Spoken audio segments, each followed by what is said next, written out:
stories wait, the sparks of tomorrow illuminate every page, a path untold, every heart worth more than gold. One life becomes another flame, no one rises all the same. Hand in hand the circle grows, stronger everywhere it flows. We build together, we rise as one, every journey has begun. Discovery lights the way, knowledge turns the night to day. Side by side we stand and see what tomorrow still can be. One network, endless possibility. Beyond the shelves where wisdom sleeps, a promise every dreamer keeps. Open every hidden door, find the life you're searching for. Light the lamps and turn the page, every soul becomes a sage. Share the knowledge, break the chains, hope is built where courage remains. One light becomes another flame, no one rises all the same. Hand in hand the circle grows, stronger everywhere it flows. We build together, we rise as one, every journey has begun. Discovery lights the way, knowledge turns the night to day. Side by side we stand and see what tomorrow still can be. One network, endless possibility. One life becomes 1,000 more, knowledge shared becomes our power. Together we discover tomorrow. We don't wait for someone else, we become the change ourselves. Every lesson freely shared multiplies because we care. Learn, build, grow, let your purpose show. Every voice adds to the fire, every dream climbs higher. Not a throne, not a crown, but countless heads that won't back down. Every mind, every soul, every piece becomes the whole. One light becomes another flame, no one rises all the same. Hand in hand the circle grows, stronger everywhere it flows. We build together, we rise as one, every journey has begun. Discovery lights the way, knowledge turns the night to day. Side by side we stand and see what tomorrow still can be. One network, endless possibility. One life becomes 1,000 more, knowledge shared becomes our power. Together we discover tomorrow. The library is never closed. The journey never ends. Knowledge shared becomes a legacy, and strangers become friends.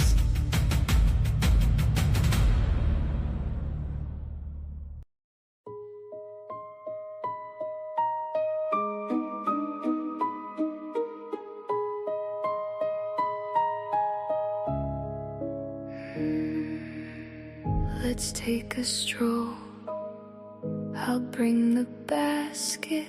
If you have a question, go ahead and ask it. Oh, look, a rabbit.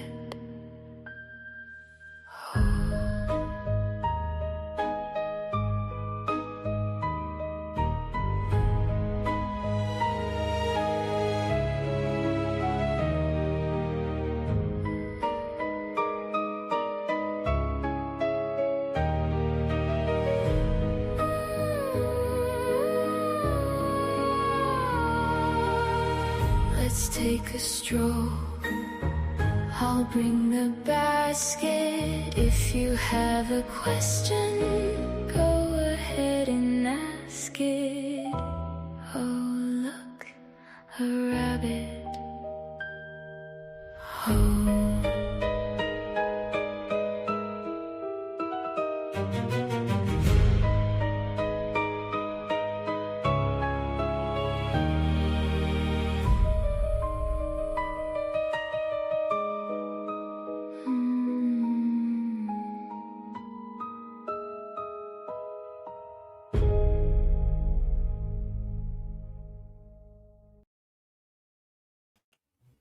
good evening, or maybe it's morning or afternoon where you are. Welcome to Conspiracy Grove. This is episode 2. Episode 2. I'm going to jump over and I'm going to do a quick chat check and see what is happening here. We got Filthy Phil, moderator. Filthy Stetson Phil, never fear, he is here. He is here. Welcome in, sir. Welcome in. Also, another trusty moderator sidekick, Cypher, is also here. He is eating pilaf. Thank you, sir, for that. Look what we got here. Look what we got here. We do have the donor link. So let me go ahead and check, or let me go ahead and touch on that while I'm doing a chat check.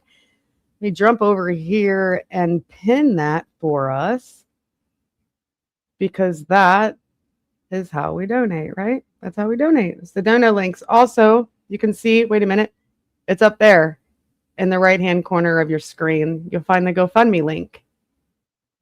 Yes, this channel is run as the main component of a fundraiser. That fundraiser is for me. I am Darkside Deaconess, and this is the Darkside. Actually, it's a DSD network, and I'm the Darkside Deaconess, so that's me, DSD. I provide content in return for donations because, well, I'm just not the type of person that goes around asking for money for nothing. So here we are. This is Conspiracy Grove. If you've not been here before, this is episode 2. Episode 2 revolves around the claim that there are speakers beneath the earth. And this claim is said to have come from the Cherokee tribe.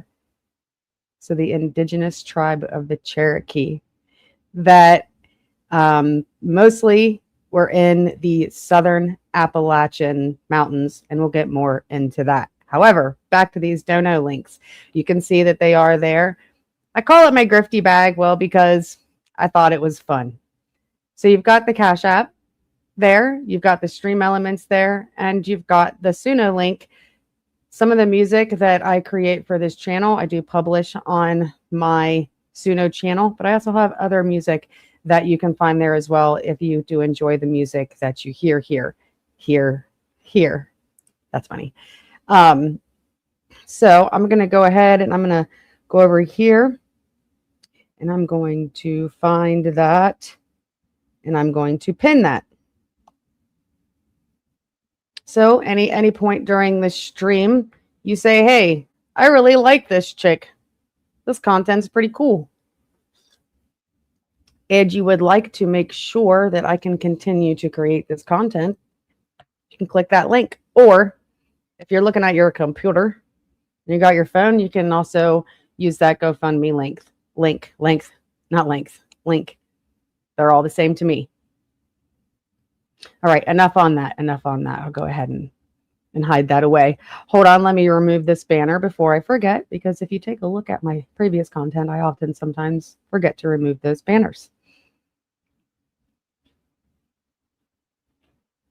However, I do have a banner or a ticker, or it's a banner. It's a banner. Hold on, let me find it, because there she is. Extraordinary claims require proportionately strong evidence. When you are doing conspiracies, especially ones that can seem a little out there, you want to make sure that your sources can get to that point. So the theme, extraordinary claims require proportionately strong evidence. I'm going to go ahead and bring to the stage my sources. Actually, I take that back. Hold on a minute. I'm a little disorganized. I'm hoping that this one flows a little bit better than the last one. Here we go. So,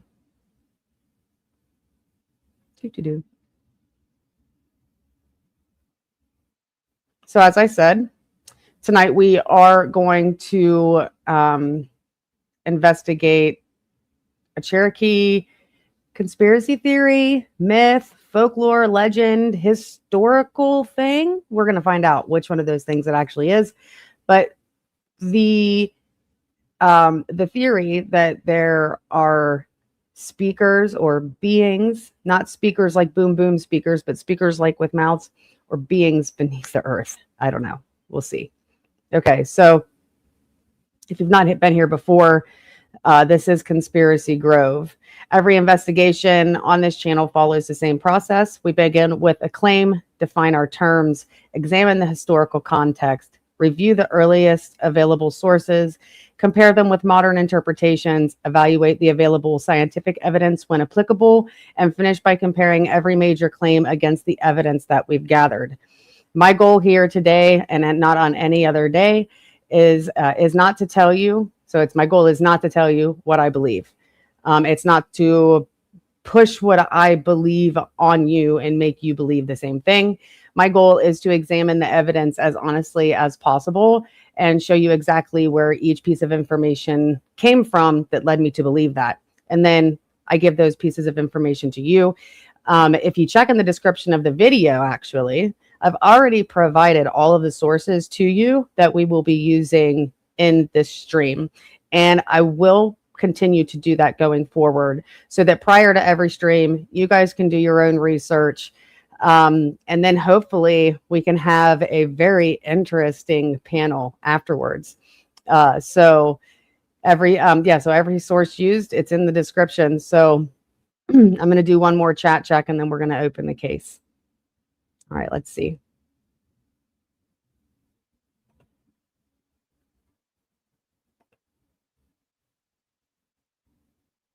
Lord have mercy.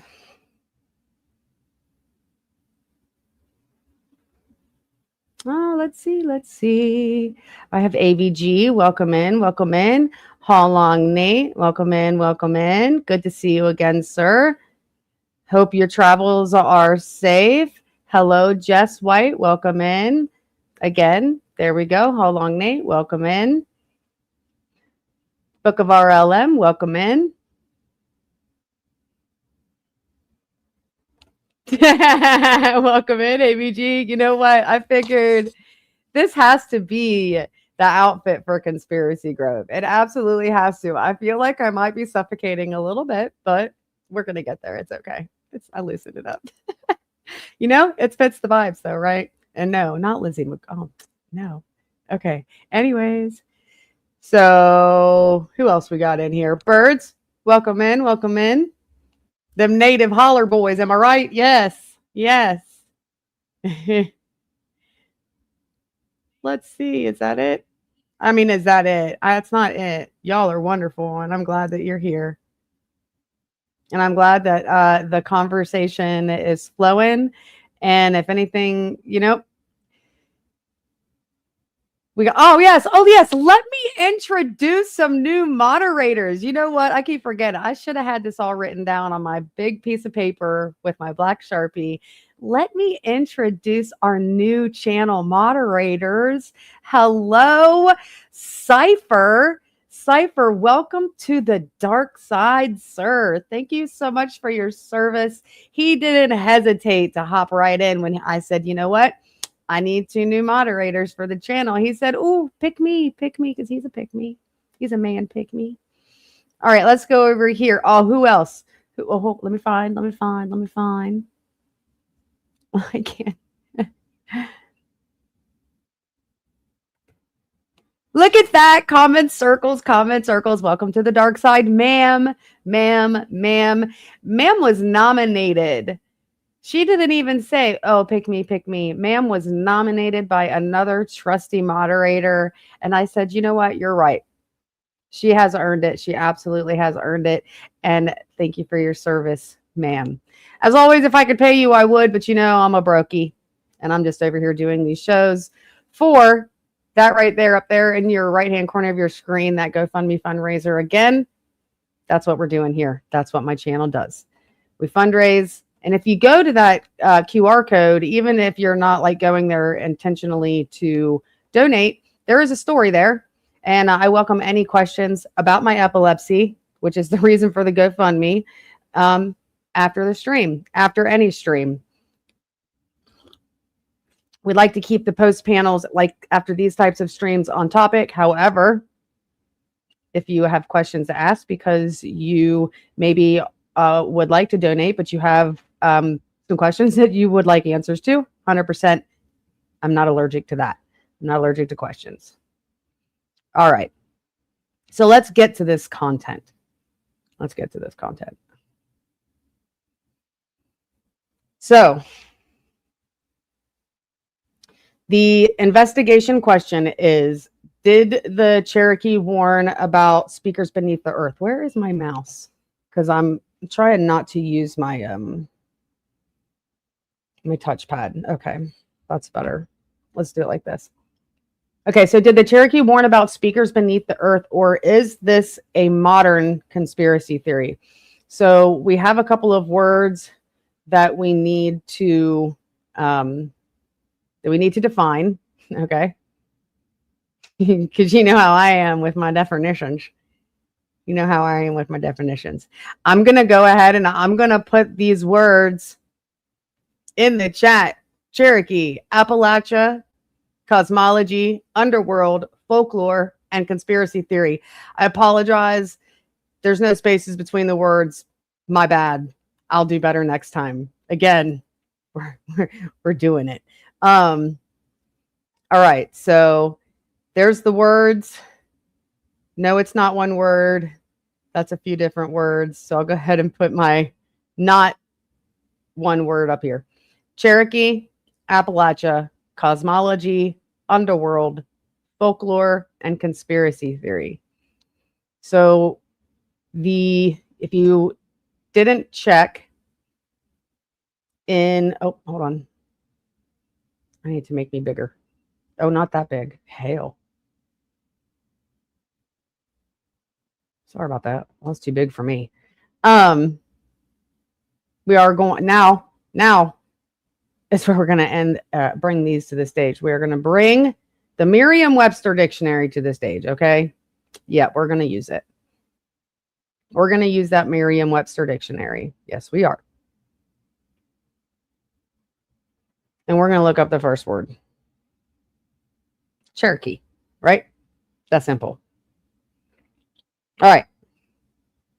Says Cherokee or Cherokees, a member of a nation of once nomadic indigenous peoples located originally in the Appalachian Mountains of Tennessee and North Carolina. Okay. The Iroquoian language of the Cherokee people. Well, this is something that I would like to investigate this. However, I'm going to put it aside and we're going to go on to the next definition, because I thought Iroquois was a completely different tribe. So the Iroquoian language of the Cherokee people, and Cherokee are member of, or they're a nation of once nomadic indigenous peoples located in the Appalachian Mountains in these two states mainly. All right, so there's that. Let me jump back over here. Excuse me. There we go. That's where I was trying to get to. I'm going to drop this in my notes over here. Don't mind me. Okay. Iroquoian people. Iroquoian language of the Cherokee people. Dropping that in my notes. So we're going to go back. I'm going to go back. You guys are still here. And we are going to look up Appalachian.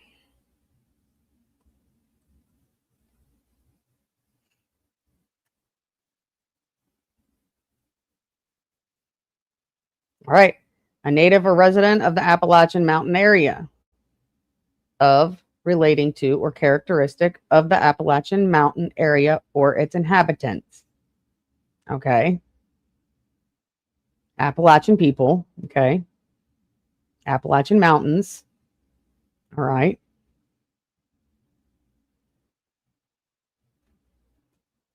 Let's see, what was that next one? Cosmology. Oops.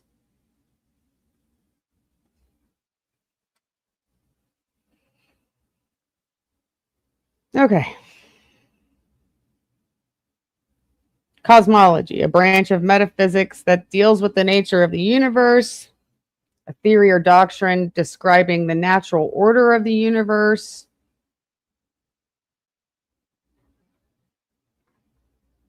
Hold on a minute. Okay.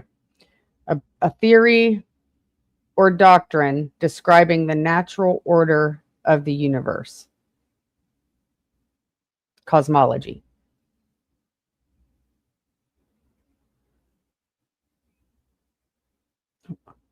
My mouse wasn't clicking. It's doing a thing. All right, let's go over here. I'm going to stick that in my notes. I need to put the Appalachian one too.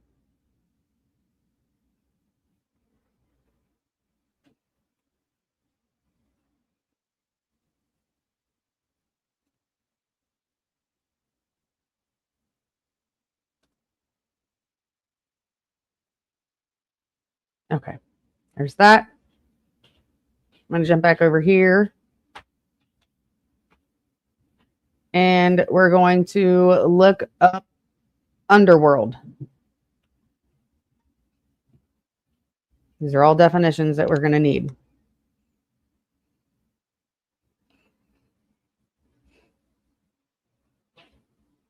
The place of departed souls, archaic.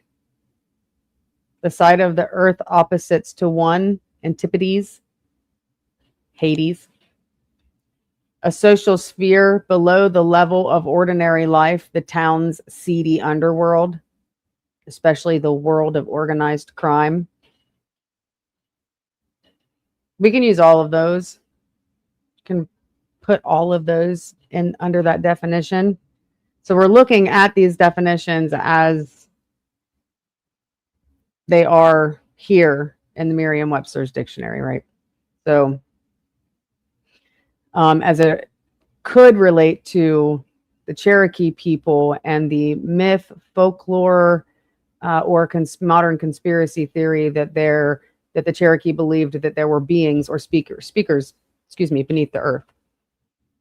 So the place of departed souls, the side of the earth opposite to one. Can write all of those down, or ones that you think most relates to, however you want to do it, right? You're doing it your way, I'm doing it my way. I personally am going to go with this one, and I'm going to put this one in my notes.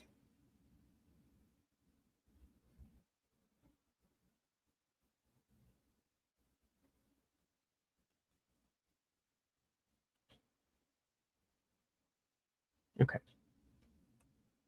And then the next one is folklore. So we're going to look at the definition of folklore.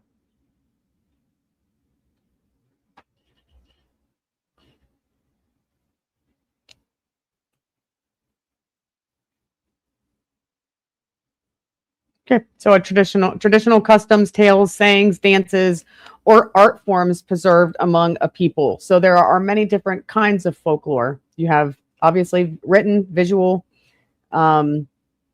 expressive. Dances would be expressive forms of folklore.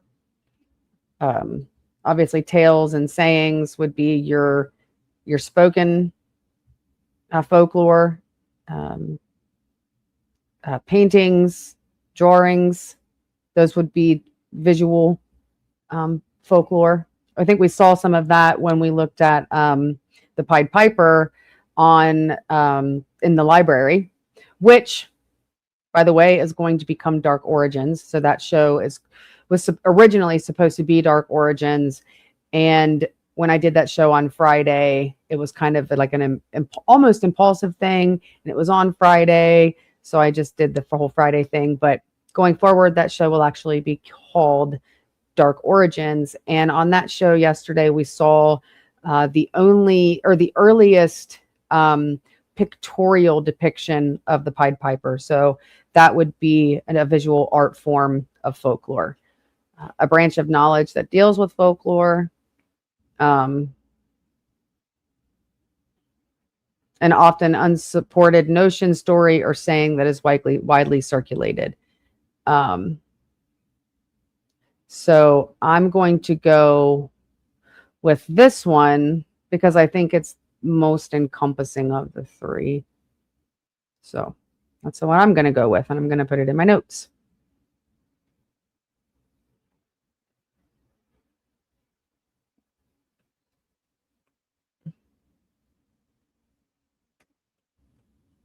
Okay. And then I believe the last one is conspiracy theory, right? Yep. So we're going to look at the definition of conspiracy theory, which obviously we should have done already since that's what we're doing. Should have definitely looked up that a long time ago. So conspiracy theory. Oh, no. Okay, so let's look up conspiracy. Because, you know, sometimes I got to break it down. What? Oh, because that's spelled wrong. Hold on. If I was paying attention to chat, I bet you guys would have told me. Look there. There it is. It was look, I thought it was a conspiracy theory to keep the word out the dictionary. That would be wild, wouldn't it? It would be wild if conspiracy theory was not in the dictionary. It just existed as two separate words. Okay, now you know the kind of mind that I have, all right? All right, so conspiracy theory. It's a noun because it's a thing, an idea, a thing. A theory that explains an event or set of circumstances as the result of a secret plot by usually powerful conspirators. Also, a theory asserting that a secret of great importance is being kept from the public. Is there another? No, okay, that's the only definition. I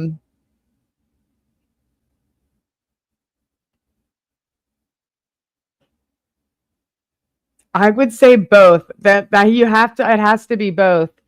You have to use both. I'm going to use both. You don't have to use both, and I'm going to use both. I'm putting both of those because I believe that is those two together definitely bring together a pretty full definition of conspiracy theory as far as I think. Where'd it go? Okay.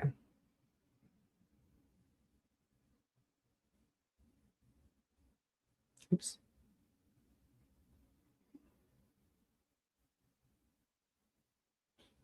Sorry, this takes too long. One day there's going to be a different way to do this for me. I just know it. I just know it. My time is coming. I'm going to get better at this. Okay. So there's that.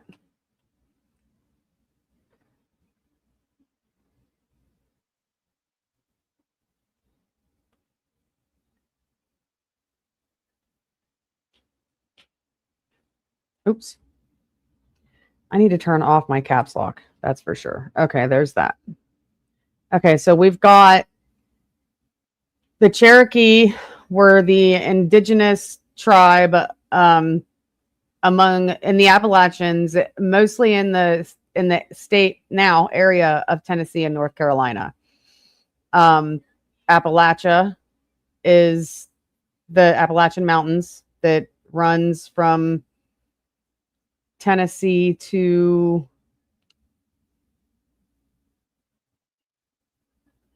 parts of Ohio, like okay, Tennessee, obviously North Carolina, Kentucky, parts of Ohio, Virginia, or West Virginia.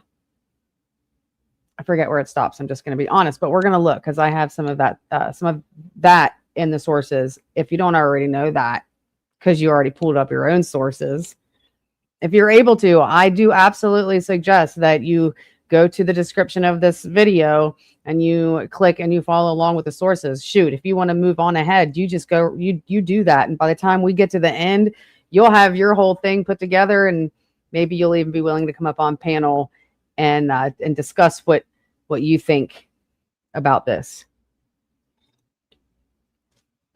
All right, so let's jump back over here. So we've got the definition, Appalachian Mountains. Cosmology, I put a theory or doctrine describing the natural order of the universe. Yeah, okay. So the place of departed souls is the underworld. That's what I put down, like Hades, or hell.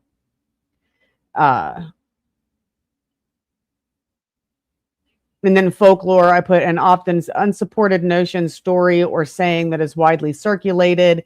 And then conspiracy theory as a whole is a theory that explains an event or set of circumstances as the result of a secret plot by usually powerful conspirators, and or a theory asserting that a secret of great importance is being kept from the public. So there's our definitions. I took a drink of my coffee. It was on my mouth. Okay. So we're going to go into, so we have to make sure that we're asking the same question. And that is why we take a look at those definitions. Because one of the easiest ways, to misunderstand history, I cannot talk, is to assume everyone means the same thing by the same words. So tonight we're going to distinguish between documented history, oral tradition, folklore, and modern conspiracy theories before we begin evaluating the evidence. And now that we have those definitions down, and you can read that the investigative question. Oh shoot.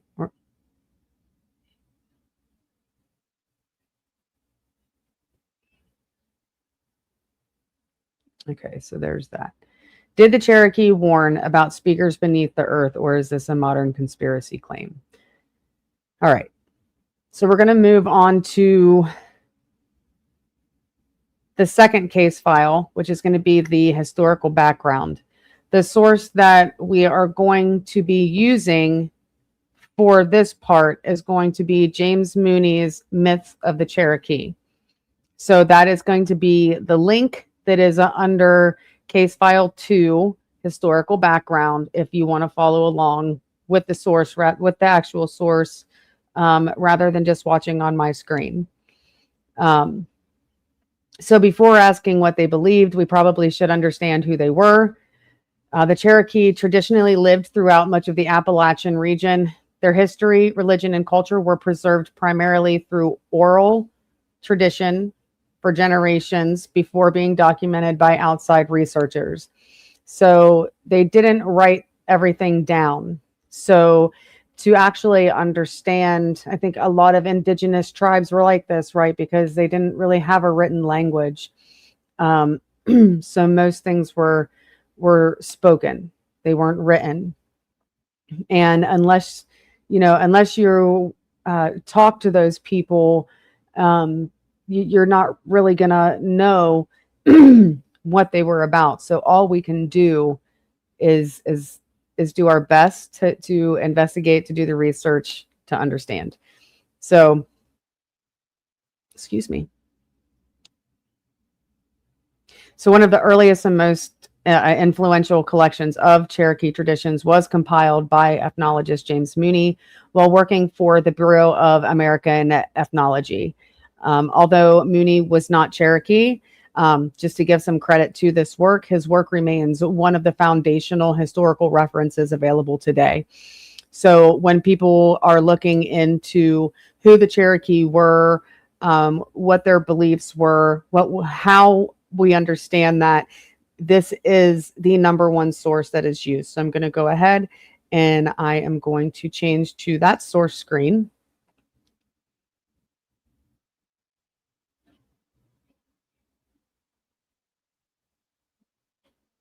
Oh, I think, yeah, I was going to use Encyclopaedia Britannica, but I think I'm going to leave it out for now. I think that it added a layer that I didn't need, but I'll definitely go back and watch this stream and look at what my plan was and see if I executed it correctly without using the Encyclopaedia Britannica. If you are clicking along with the sources, and you think that there's something relevant inside of the Encyclopaedia Britannica's website, it's right here. You can go, I think, like speakers in the mountains.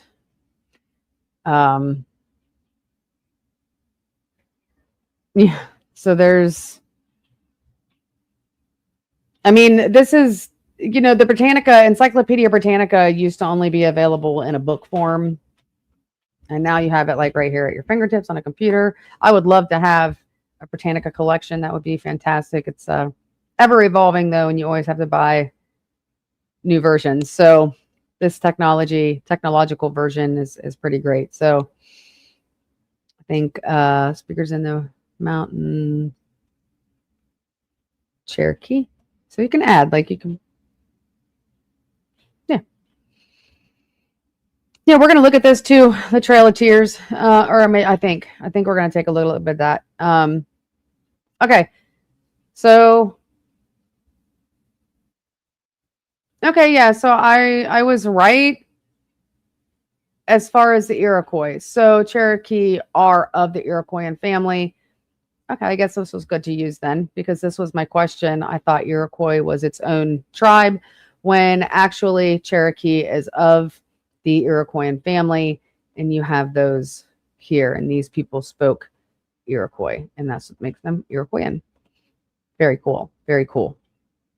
So over here, we do have, let me scroll past. Well, I need this actually. I take that back because I have to go to a specific place. So what we have in front of us now is the Mooney, James Mooney's Myth of the Cherokee. Excuse me. So we'll go into the index, and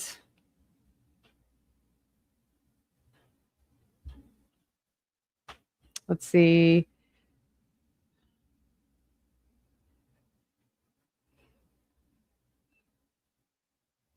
Let's see where I want to start. We'll start with the historical sketch. So we're going to ask who were the Cherokee. So this is who the Cherokee were. The Cherokee were the mountaineers of the South, holding the entire Allegheny region from the interlocking head streams of the Kanawha and the Tennessee southward, almost to the site of Atlanta, and from the Blue Ridge on the east to the Cumberland Range on the west, a territory comprising an area of about 40,000 square miles, now included in the states of Virginia, Tennessee, North Carolina, South Carolina, Georgia, and Alabama. Their principal towns were upon the headwaters of the Savannah, Hiwassee, and the Tuckasegee. I think that's how you say that, Tuckasegee. And along the whole length of the Little Tennessee to its junction with the main stream. Itzadi or Okota on the south bank of the Little Tennessee, a few miles above the mouth of Tellico River, and Tennessee was commonly considered the capital of the nation. As the advancing whites pressed upon them from the east and northeast, the more exposed towns were destroyed or abandoned, and new settlements were formed lower down the Tennessee and on the upper branches of the Chattahoochee and the Coosa. So I'll go ahead and I want to zoom this in for you guys so that you can see the region in which we're talking about. So this is Kentucky here. That's Tennessee here. So a little bit in Kentucky, right? A little bit in Virginia. A little bit in Georgia. Is that Louisiana over there? I think over there. I don't know my geography very well. A little bit of South Carolina, a little bit of North Carolina, Tennessee, a little bit of Kentucky, a little bit of Virginia, a little bit of West Virginia. This is the area. All right. I'll try to make this bigger because I can see it from far away. All right. So as is Always the case with tribal geography, there were no fixed boundaries, and on every side, the Cherokee frontiers were contested by rival claimants. In Virginia, there is no reason to believe the tribe was held in check in early days by the Powhatan and the Monacan. I think that's how you say that, Monacan. On the east and southeast of the Tuscarora and the Catawba were there inveterate enemies with hardly even a momentary truce within the historic period. The evidence goes to show that the Sara or Cherokee, I don't know if I'm saying that right, were fully as hostile. On the south, there were hereditary wars with the Creeks, who claimed nearly the whole of Upper Georgia as theirs by original possession. Okay, but who were being gradually pressed down toward the Gulf until, through the mediation of the United States, a treaty was finally made, fixing the boundary between the two tribes along a line running about due west from the mouth of Broad River on the Savannah.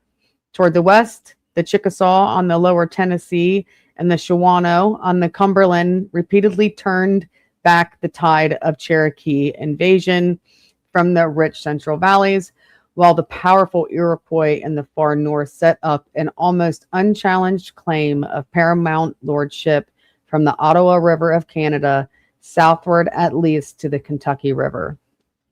So pretty like near like all of this right here. All right, so I'm going to stop for a second. Take a pause.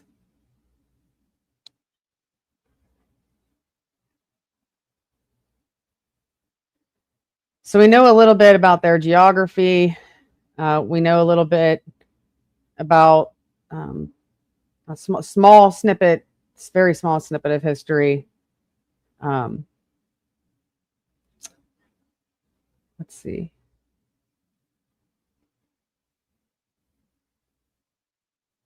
Let's take a look. Let's go further into who they were. I'm going to zoom out so I can get, I'm going to go back up here to the index. I do apologize. You know, the scrolling can be hard on the eyes. It's definitely hard on mine because that screen is very white. Okay, so we're going to touch a lot of that. We're going to touch on a lot of these things down here. Okay, so we got the historical sketch. These, I definitely think that these are worth looking into. But we're really, to go through this whole document would take days. So not really going to do that. But we are going to go down here to stories and storytellers. But before we click on the stories and storytellers, I just want to put one question in your mind. And that is, why do you think oral traditions are so important to preserving a culture's history? So one more time, just why do you think oral traditions are so important to preserving a culture's history? I will get this pulled up right here, the stories and storytellers, and then I'm going to do a chat check. I do really enjoy engaging with the chat. I think it makes it a better experience, not just for myself, but for you guys as well. So go ahead over here. I've missed a lot. So let's see who else has joined us. All right. Oh, AVG corrected me. She said Elizabeth Holmes, not Lizzie McGuire. Okay, I'll take it. I'll take it. Let's see who else have we got in here. Who else joined? They might not still be here. World Radio. Welcome in, sir. Good to see you. Good to see you. Let's see who else we got. We got Shadowback. Welcome back. Shadowback, welcome back. Hope you're enjoying today's content, Conspiracy Grove. See who else we got in here that wasn't here before. Kokomo. Yeah, Cowboys and Indians. Welcome in. Wrath of Reason. Welcome in.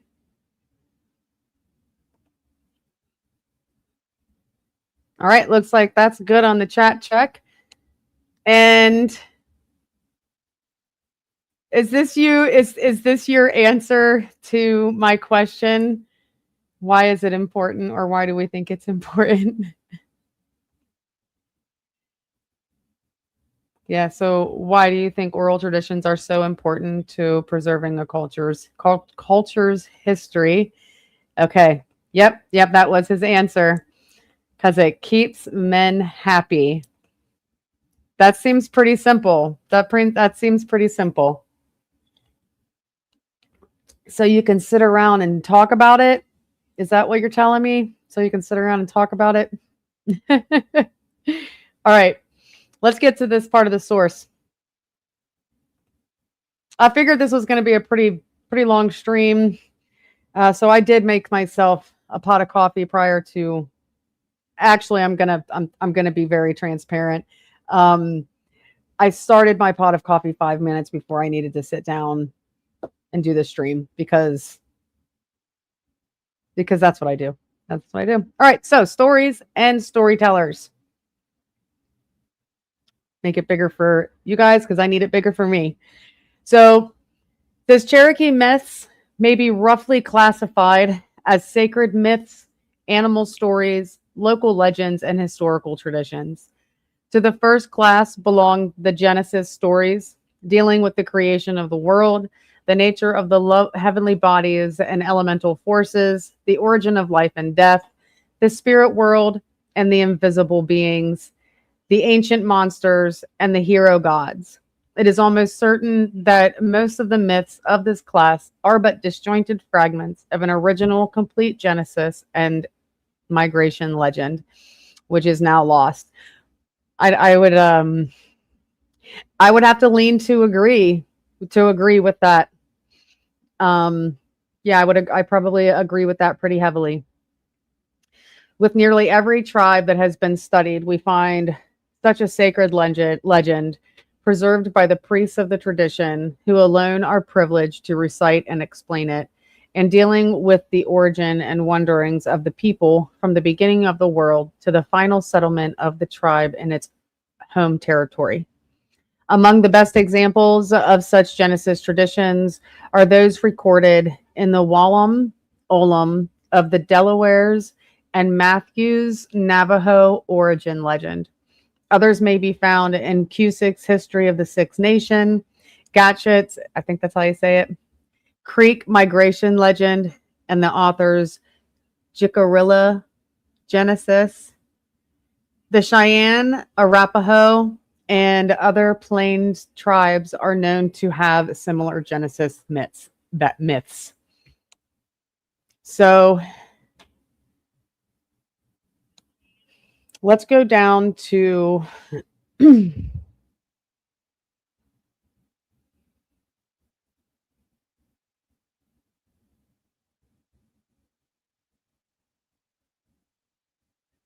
okay, I was gonna skip this second paragraph, but I'm actually not going to. I think it reveals something pretty interesting. So, the former existence of such a national legend among the Cherokee is confirmed by Haywood, writing in 1823, who states on information obtained from a principal man in the tribe that they had once a long oration, then nearly forgotten, which recounted the history of their wanderings from the time when they had been first placed upon the earth by some superior power from above. Okay, so real quick, if you want to, if like, I don't know, if I would say always bring a notebook and a pen and a piece of paper, unless you're more technologically versed than me, because go ahead and just draw a circle, or in your head, draw a circle, right? So power from above. So we're going to do above, right? And then one of the definitions that we that we did was underworld. So put a circle above here, above, and then leave a space in between the above and the under. And then just draw another circle and label it underworld. Draw it in your head on a piece of paper, on a tablet that's really cool, however, or just don't do it at all. It doesn't matter to me. But that's something that I thought about. So, first placed upon the earth by some superior power from above.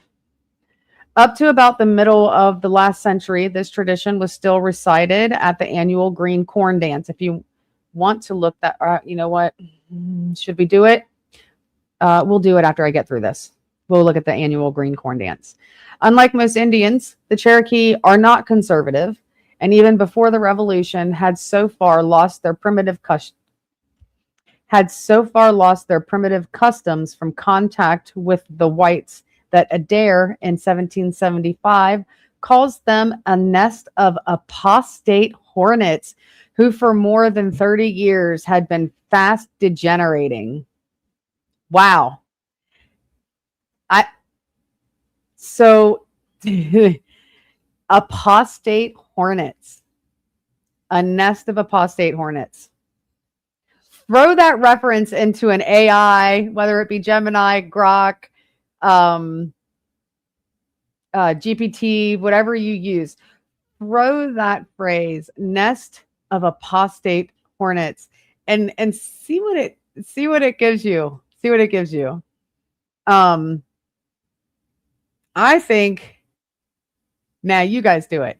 So put that reference into whatever AI you use or whatever. See what it gives you. So what does it mean to be called a nest of apostate hornets? I like that. I don't like it because obviously it's not good. If you know, yeah. So go ahead, look it up. All right. So whatever it may have been, their national legend is now lost forever. The secret organizations that must have existed formerly among the priesthood who have also disappeared. Each man now works independently according to his individual gifts and knowledge. So I'm going to pause there. I'm going to go back to the chat because I really want to see what result you guys got when you put into whatever stuff that says, what does it mean to be called a nest of apostate hornets? Anybody else come in here? Yes, 80% of your grade will be oral presentation. Okay, so Shadowback says, I believe oral traditions are important because societies without writing, specific individuals in a tribe, village, etc., are trusted with preserving the culture and history. Okay, that's a good answer. Not that like I'm like judging you and there could be a bad answer because these are just your answers. And we know that, I mean, okay, fine. Some answers are ridiculous. Okay, and I'm going to tell you if your answer is ridiculous, but that seemed a not ridiculous answer. So Shadowback 1 says, many Americans also have a naive understanding of oral traditions where they think it's just telling stories. Specific people and tribes were trained generation to generation to memorize verbatim. Absolutely. That's that. Yes.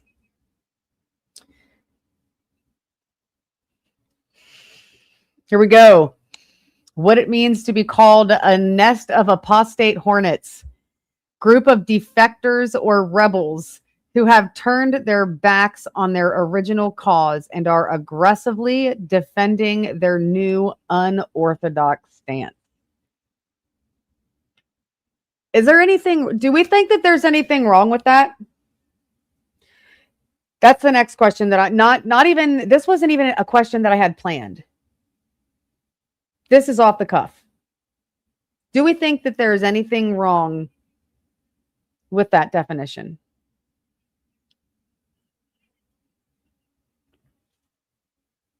Is it such a bad thing to change your direction? To maybe see that your original cause wasn't beneficial for you anymore? Is it okay to move in a different direction that is more beneficial for the tribe? So keep that question in the back of your mind. Write it down at the bottom of your notebook. Type it down in your notes. in your little notepad on your computer or your phone or your iPad or your tablet, whatever you have. Write that down. All right. The group was very susceptible to propaganda from the settlers, adopting cultures and ideas from the outside influences. Propaganda, are you using propaganda in a specific way, or are you just using propaganda as a broad term for types of information, or how would I say that? Presenting information in a way that is leading, whether it be good or bad, right? So propaganda, I believe off the top of my head, I believe the definition of propaganda is information that is leading, that's not the whole thing. Yeah, okay. Presenting information in a leading way, not necessarily deceptive, just leading. All right. Yeah, but we're not talking about Hebrews. I know that I understand that, like oral traditions, but okay, so that is one way why it would be important. Hold on, let me back up, because I do want to stay within the frame of the topic for tonight. I don't want to get outside of the topic of tonight, but I could see why oral tradition would be important, because the Hebrews used oral tradition to share the Mosaic text, which is how we ended up with which is how the Christian church ended up with the Bible. So all right, so we'll go back over to the source. Well, at least I have to. I need it bigger in front of me. So I think we are,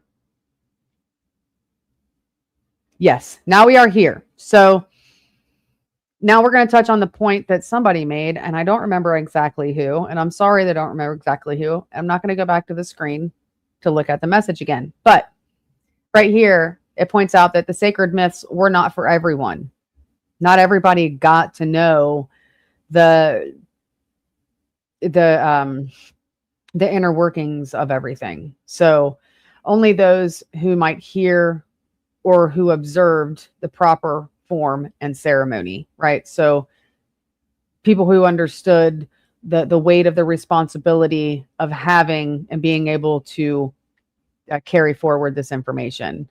When John Axe and other old men were boys, now some 80 years ago, the myth keepers and priests were accustomed to meet together at night in the Assi or low-built log sleeping house to recite their traditions and discuss their secret knowledge. At times, those who desired instruction from an adept in the sacred lore of the tribe met him by appointment in the Assi, where they sat up all night talking with only the light of a small fire burning in the middle of the floor. At daybreak, the whole party went down to the running stream, where the pupils or hearers of the myth stripped themselves and were scratched upon their naked skin with a bone-toothed comb in the hands of the priest, after which they waded out, facing the rising sun, and dipped 7 times under the water, while the priest recited prayers among the bank. The purificatory rite, observed more than a century ago by Adair, is also a part of the ceremonial of the ball play, the green corn dance, and in fact, every important ritual performance. Before beginning one of the stories of the sacred class, the informant would sometimes suggest jokingly that the author first submit to being scratched and go to water. So now I'm going to go back up here and I'm going to grab that green corn dance citation right here. Look a little bit more into that. So cosmogonic.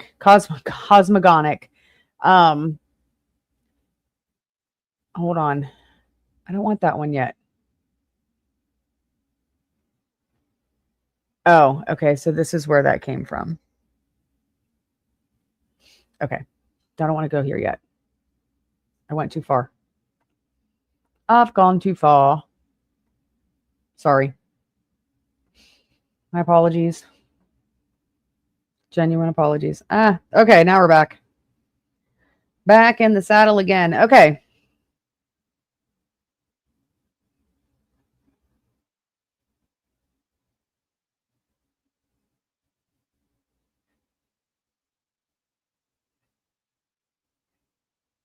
Wait a minute. Where did we go?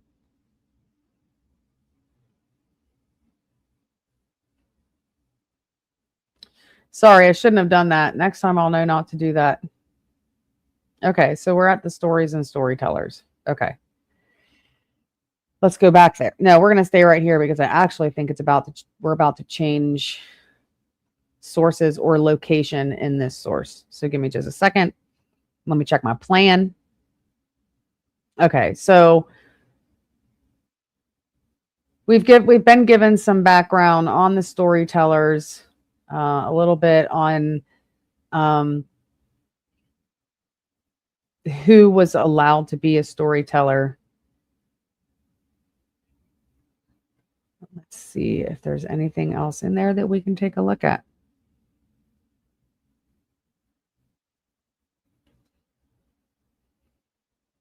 Let's see.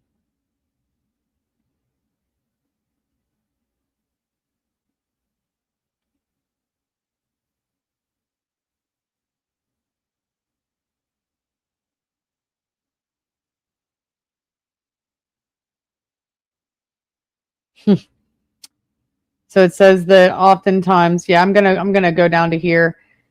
So the Cherokee storyteller introduces his narrative by saying, "This is what the old men told me when I was a boy," and then he would go on. I know that we've probably seen that in movies. I know that I have.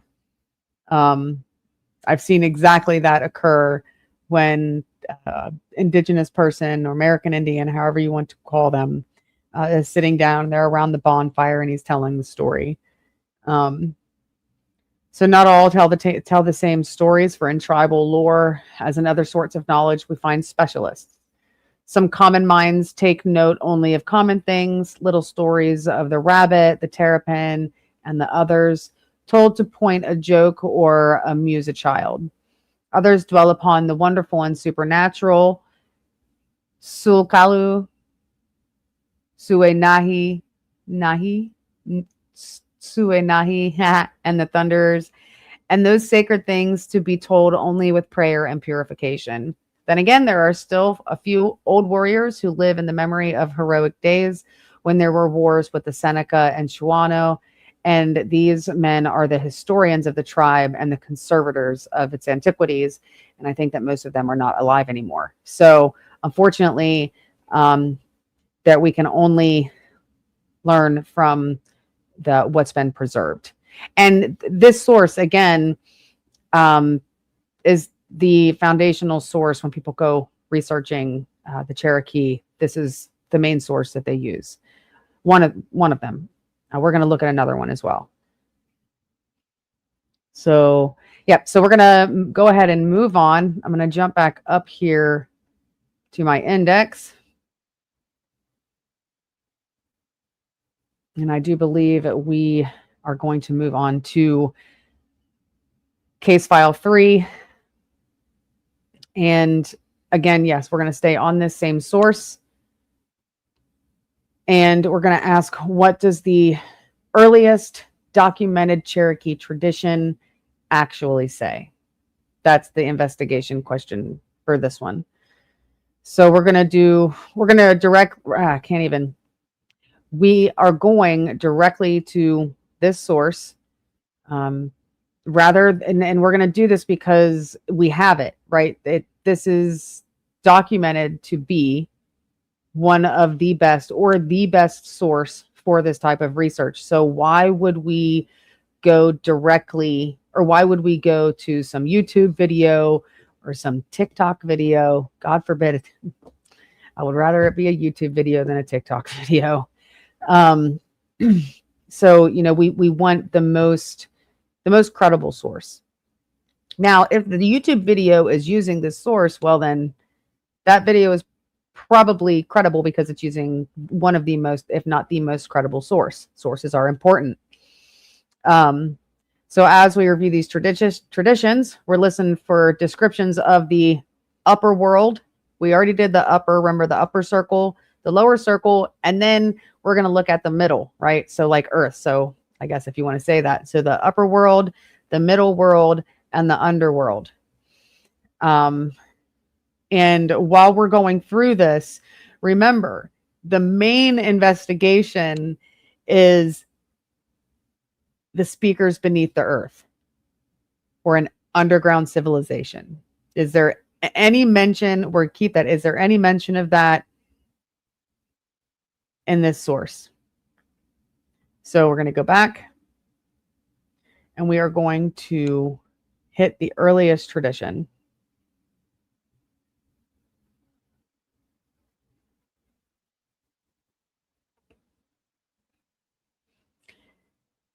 So from the way that I am reading this, I believe this is the earliest oral telling, or the earliest tradition. The earth is, so this is how the world was made.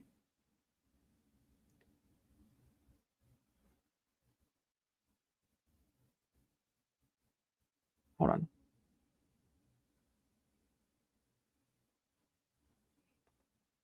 Oh, hold on. I think I missed something.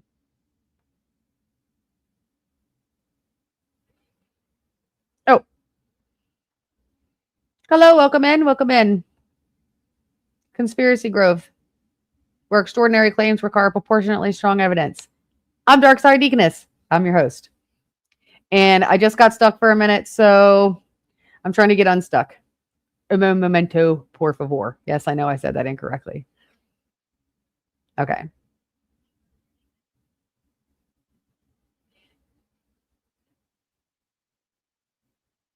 Yes, we're going to go to the myths. All right, sorry. So this is obviously how the world was made to them. This would be their book of Genesis, right? And it used that word Genesis because, well, I mean, hey, let's bounce over to Merriam-Webster real quick and go ahead and look up the word Genesis. The origin or coming into being of something. Yeah, so I'm not going to look at this because we're not speaking of Genesis, the book. We are speaking of a Genesis. And we'll go back over here to them. This would be their Genesis. So the earth is a great island floating in a sea of water and suspended at each of the four cardinal points by a cord hanging down from the sky vault, which is of solid rock. When the world grows old and worn out, the people will die and the cords will break and let the earth sink down into the ocean, and all will be water again. The Indians are afraid of this. When all was water, the animals were above the Galunlati, I think. Galunlati? I don't know. Beyond the arch. But it was very much crowded, and they were wanting more room. They wondered what was below the water, and at last, Dionysi, I think, Beaver's grandchild, the little water beetle, offered to go and see if it could learn. It darted in every direction over the surface of the water, but could find no firm place to rest. Then it dived to the bottom and came up with soft mud, which began to grow and spread on every side until it became the island, which we call the earth. It was afterward fastened to the sky with four cords, but no one remembers who did this.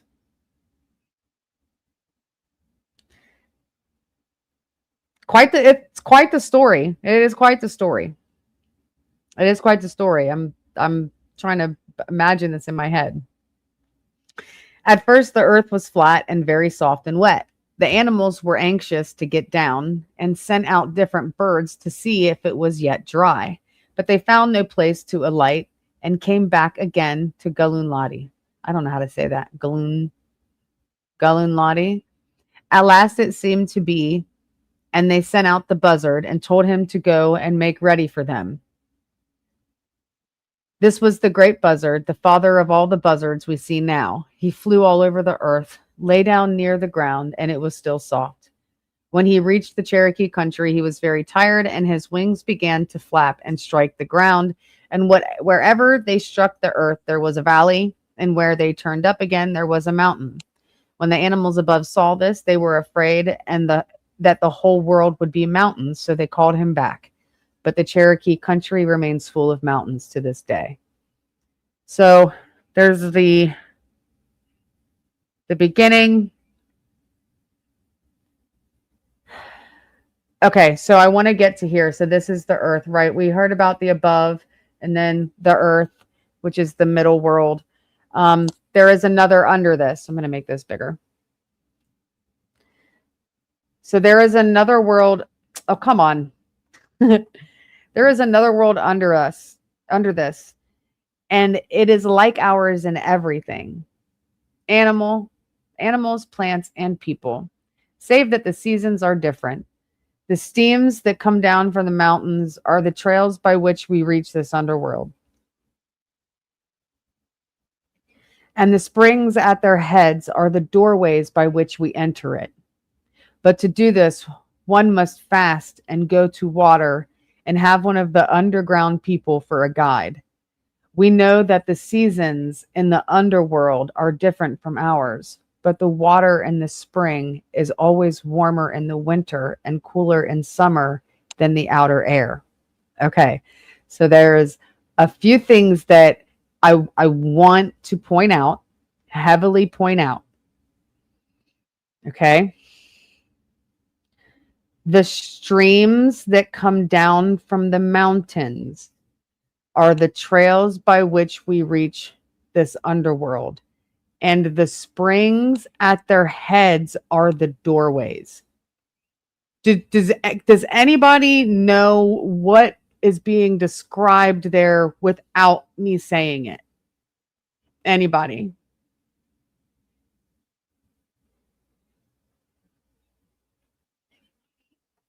Yeah.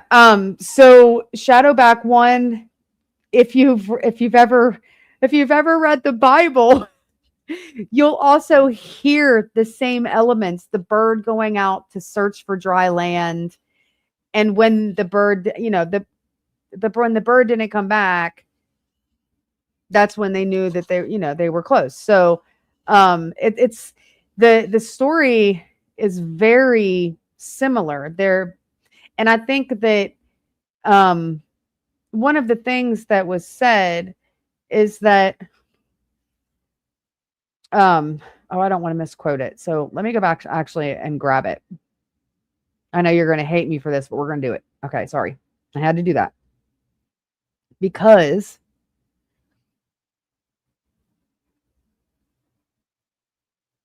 was it this one? Where it said? No. It was up here. Up here. Okay. Oh, is it up here? No.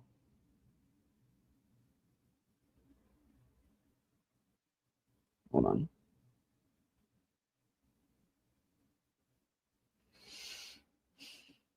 I want to see where he said it.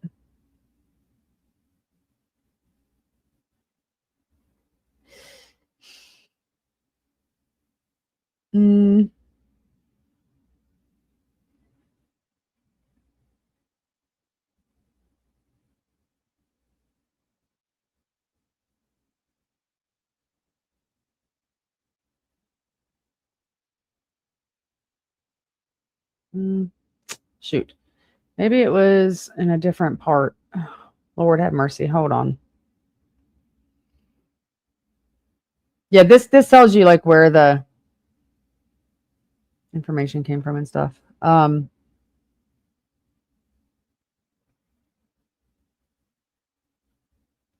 See this right here? The historical sketch must be understood as distinctly a sketch, not a detailed narrative. That's important, right? Because that's him saying, like, this isn't everything. And it's not as detailed as it could be, but it's as detailed as he could get it, right? But it's not conclusive. There's more out there. But what I'm trying to look for is what we were just talking about when it comes to the tellings, right? So this how the world was made is quite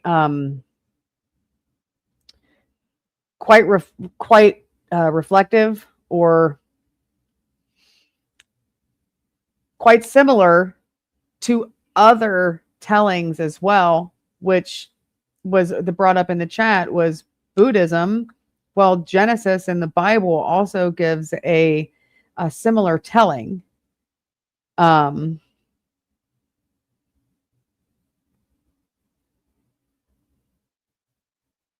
where did I read that? Now I'm so frustrated.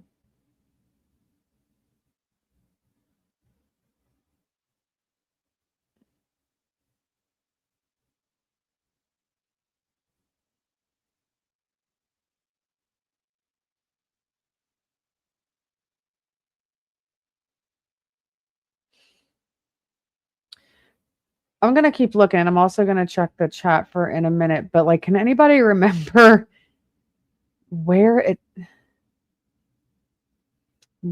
it talked about taking segments? Like, we don't really know.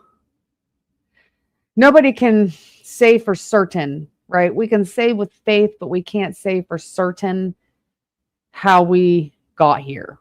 All right. I know that I might catch some heat for saying that all out loud and whatnot, but I have faith. I just don't have certainty with how the world and how human beings and how everything around us was created. I have faith, but I don't have certainty. And if you don't understand what that means, put it in the chat. What do you mean by you have faith, but you don't have certainty? So, man, I cannot. This is bugging me so bad that I can't find this.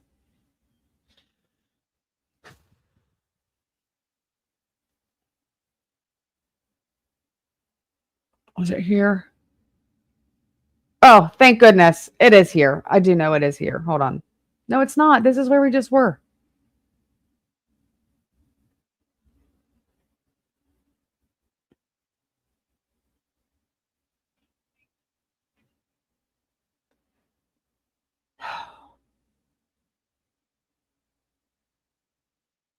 Okay, well now I've just completely lost.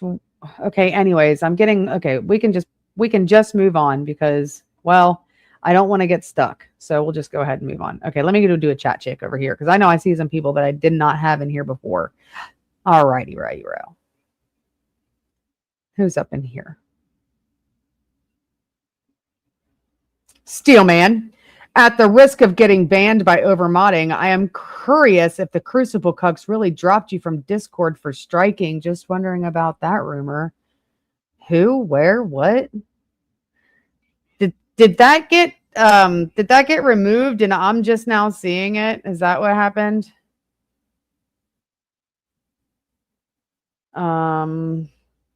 Looks like probably. Yeah. Oh man, I let that one out. My bad. For anybody who doesn't understand what that was about, don't worry about it. I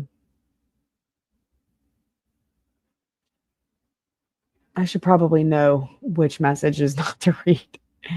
Let's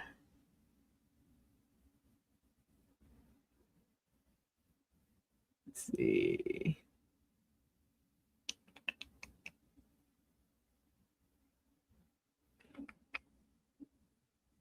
Let's see.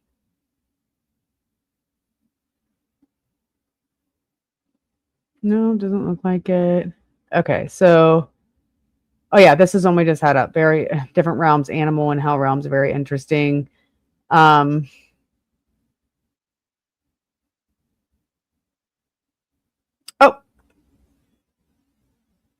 Dave Alyssa, welcome in. Y'all don't know how the world was formed? Weird. Do you know exactly with certainty? Because I don't. I don't pretend to either. Comparative points of view. Let's see. In Buddhist cosmology, the Buddha said that we were once luminous bodies, and those luminous individuals started to eat and drink from the earth, and we developed physical, heavy bodies. That's neat. That's neat.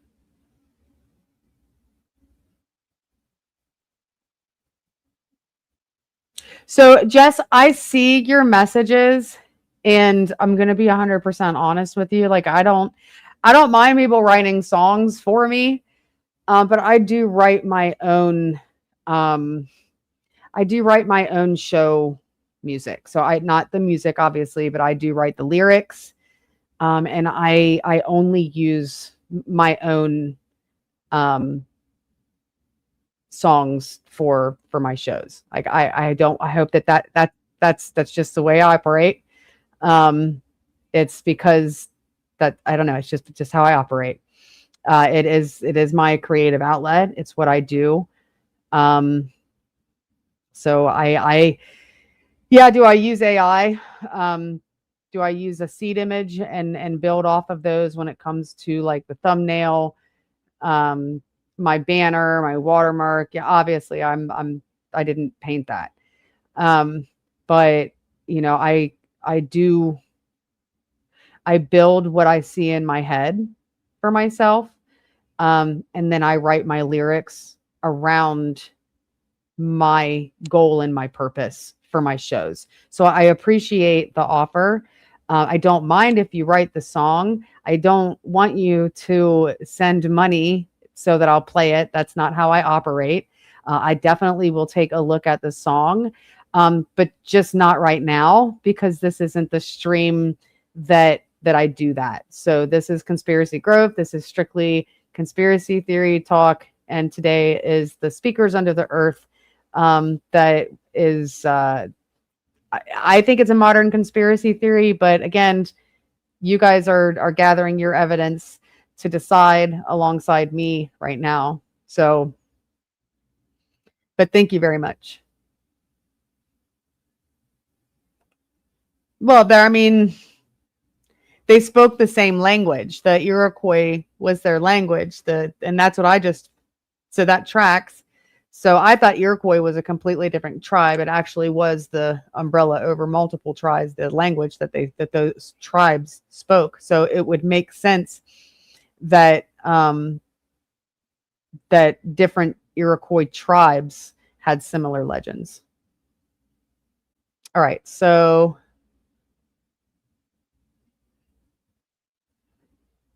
let's see. All right, let me get back over here. I really wish I could find that. Anyways, let's get to the cosmology.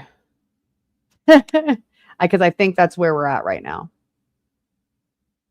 I do appreciate you all for sitting through this with me. Hopefully you're having fun and you're not bored. Because I know that can happen sometimes. Even I get bored when people are talking. If I'm not like actually engaged. So hopefully you're actually engaging, you're looking things up. And I really, really, really would like to have a good after panel. So I'm still pretty much in the mindset that I'm going to open the panel once I'm finished with this presentation part, and hopefully we can get a good conversation. So we were with the cosmonic gifts, or the cosmogonic or cosmogonic, I don't know, and how the world was made. So what I was pointing out is this is so similar, right? This is such a similar story to obviously the Buddhist tradition or the Buddhist explanation, and the Christian as well. The flood of the earth, Noah and the ark. So very similar stories across just 3 that we've mentioned. I'm sure that other origin stories or Genesis traditions are also very similar. So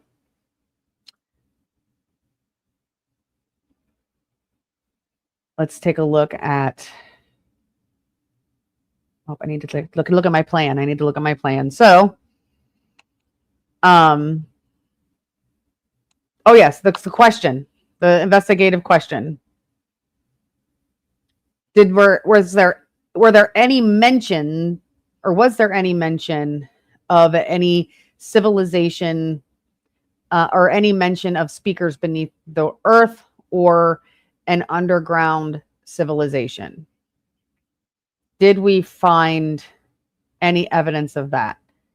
So I'll go back up here and I'll go straight to this. This is the only place so far that it mentions anything like an underworld. But it doesn't say anything about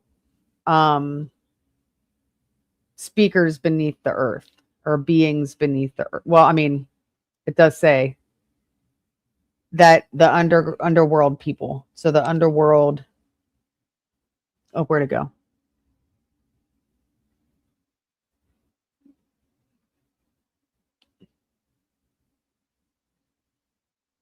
Oh yeah. But to go do this, one must fast and go to water and have one of the underground people for a guide. So I don't hear any thing about speakers beneath the earth, but what I do see being described here is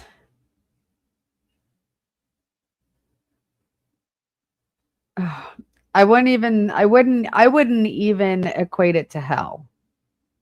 So I want your answers. I want your guys' answers. So do you think in that earliest tradition that speakers beneath the earth and what I've highlighted there are the same thing? I'll get back over to you guys.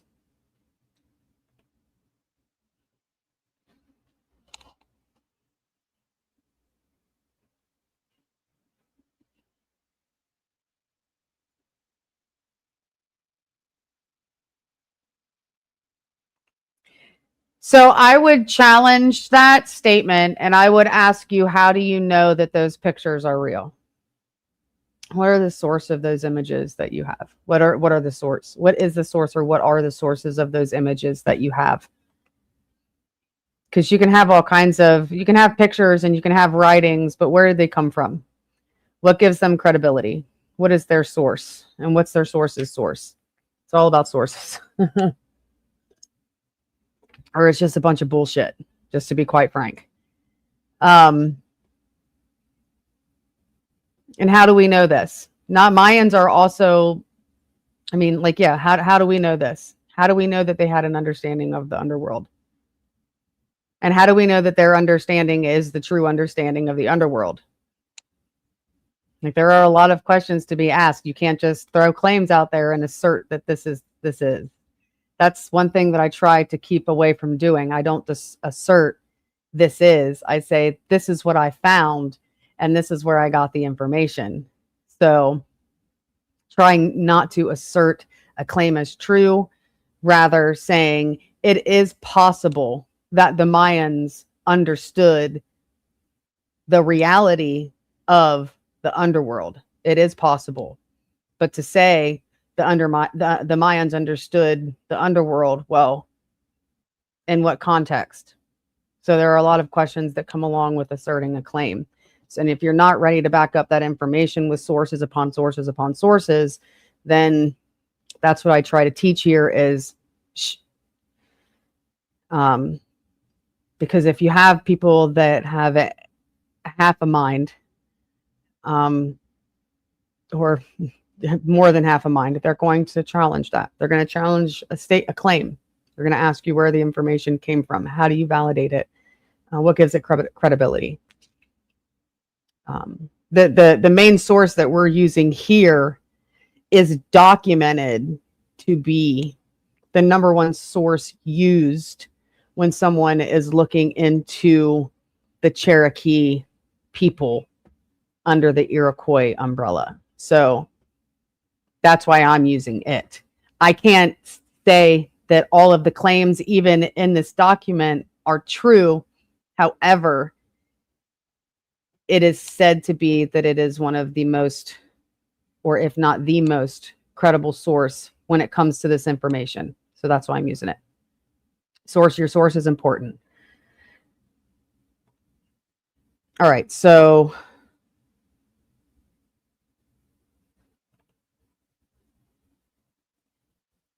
I think that, I don't know if necessarily if like, it doesn't say speakers beneath the earth, but it definitely talked about people of the underworld.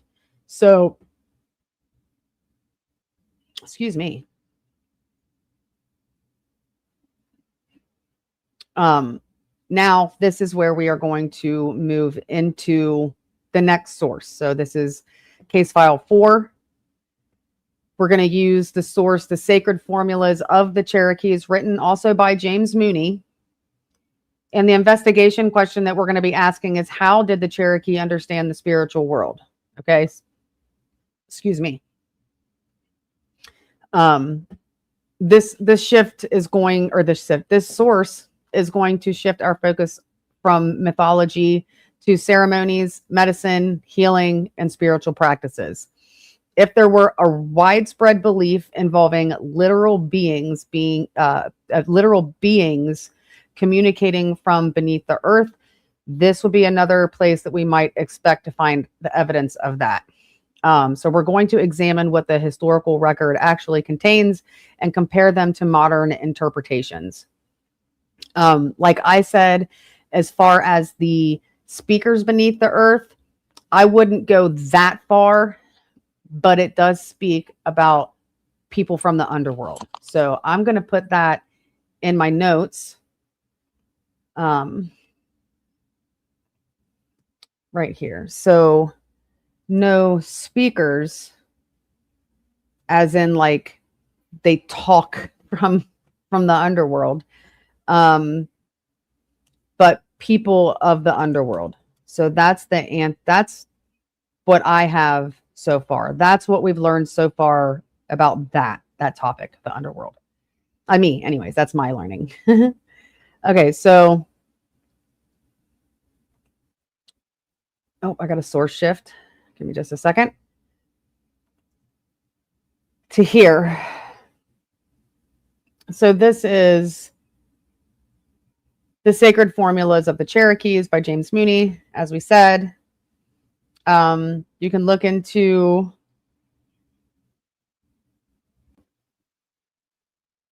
let's see. Hold on.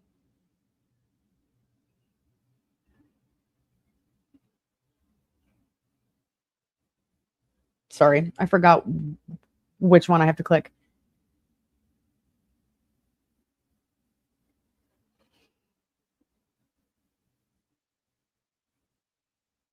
See?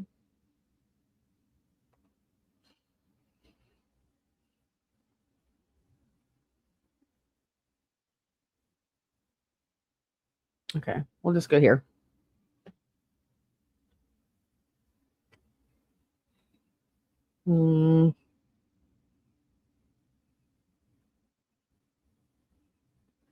Sorry.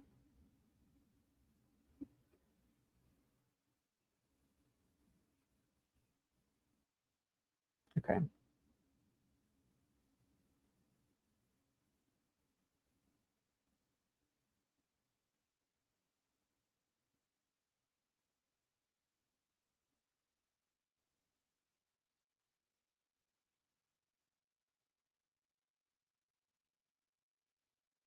Okay, I think I know what I need to do. I don't need to do this. Sorry, I am a little bit disorganized. I really hate this white screen.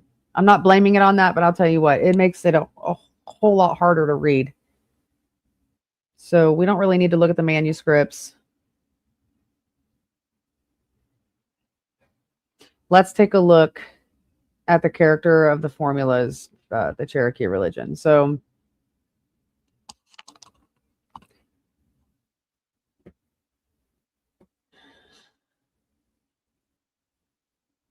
hold on.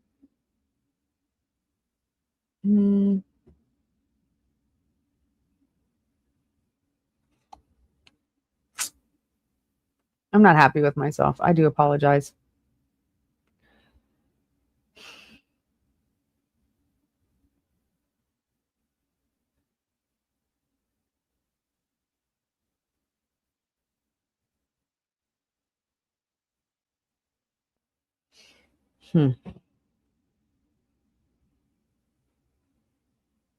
Okay, there we go.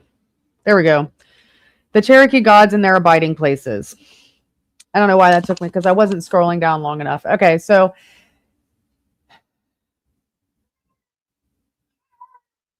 maybe I shouldn't go there first because it says after what has been said, an elucidation of the theories involved in the medical formulas, the most important and numerous of the series, but little remains to be added and regarded to the others beyond what is contained in the explanation accompanying each one. A few points, however, may be briefly noted. The religion of the Cherokees, like that of most of our North American tribes, is Zootheism, or animal worship. While the survival of that earlier stage, designated by Powell as Hecastatheism. Hecastatheism. Is it Hecast or Hecast? Hecastatheism. I just don't know how to put it together, but that's the word. Or the worship of all things tangible, and the beginnings of a higher system in which the elements and the great powers of nature are deified. Their pantheon includes gods in the heaven above, on the earth beneath, and in the waters under the earth. Okay, so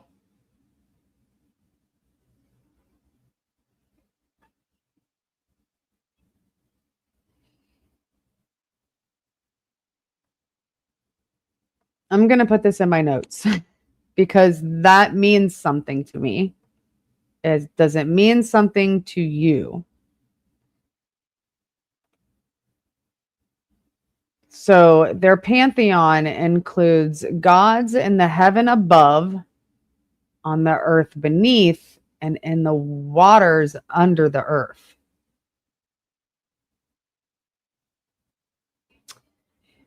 And it said, hold on, let me find it, that the streams, hold on, let me bring that source back up. Let me go up here. Oh, there it is. The streams that come down from the mountains are the trails by which we reach this underworld, and the springs at their heads are the doorways by which we enter it. So, if the water is what is underneath the earth, then the rivers and springs at their heads are the way in which to enter said underworld. Yeah? Okay. I hope you guys are following along. If not, I'm going to throw this out there, okay? Because the springs at which, okay, so the mountains, you have the mountains, right? And the springs are at the head. of the doorway, right? The springs at their heads are the doorway by which we enter it. That's a cave. That's a cave entrance. That's a cave entrance. And caves go way down under the earth, way down beneath. And some of them have rivers that go over them. I can't remember because I can't remember if I used this information or if I got this. I read a lot. Okay. So there's one theory, right, that the Atlantic Ocean, there's a theory regarding the Atlantic Ocean and like the America. I don't want to get too far off where we are right now because that's a whole nother rabbit hole. It's a part of this rabbit hole, but it's like a path that goes off, right? So there are a lot of conspiracy theories, or there's a lot of folklore, however you want to look at this topic. There's a lot of them. It's one of the earliest settled areas in the United States, so it would make sense that there are a lot of theories that come from it, a lot of stories, a lot of folklore. Okay, so I'm thinking of caves. Let me check the comments. Hey, Miss Inmod, how are you? Welcome in. Yeah, dark mode I don't think it helps. I don't know. Let's see, because I'm going to try it. I don't know if it helps here. Oh, I don't want to do that. But I'll do it at a different time. Okay, so I'll try to fix that. See if I can, because I think it's this website, but I could be wrong. Anyways.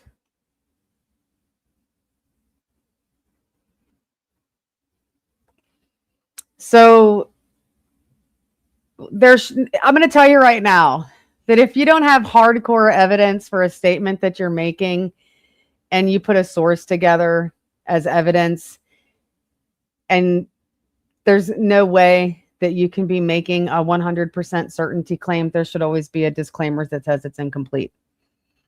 It's actually a conspiracy theory ethic, and a lot of people don't do that. You have a lot of weird conspiracy theories out there today that are out there asserting that they know this to be true, and you should believe it too.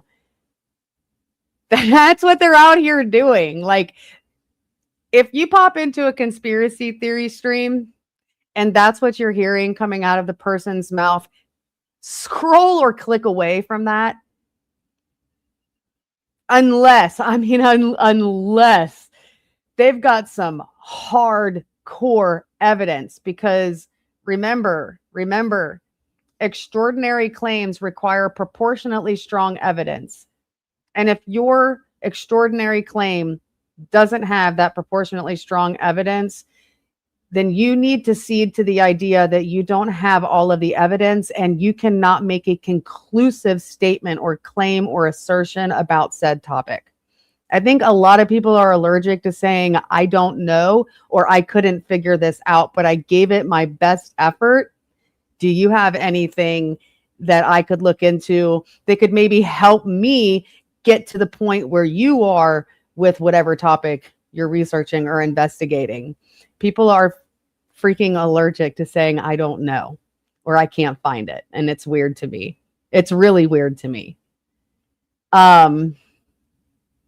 So let's see.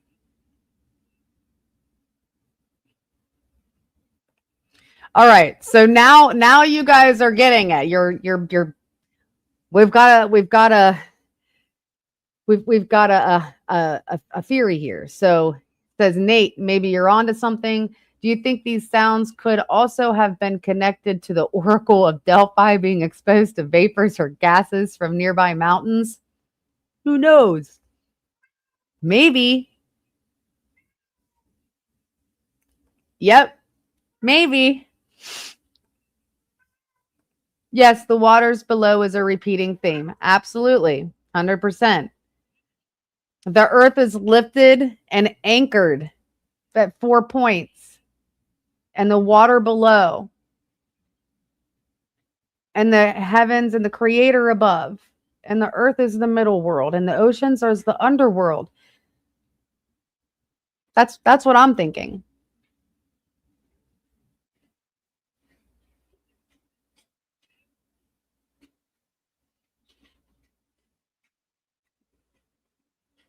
Let's see. The caves here have rivers and waterfalls inside of them. Yeah. Well, yeah. I mean, the cracks in the earth allow, especially if there's a river above a cave, which oftentimes there is. My cat's being annoying. Yeah, you're gonna have if there's cracks in the earth, you're gonna have the water come through the cracks in the earth. If there are multiple openings into a cave, that could be where the waterfalls come from. I love waterfall hiking. It's super fun.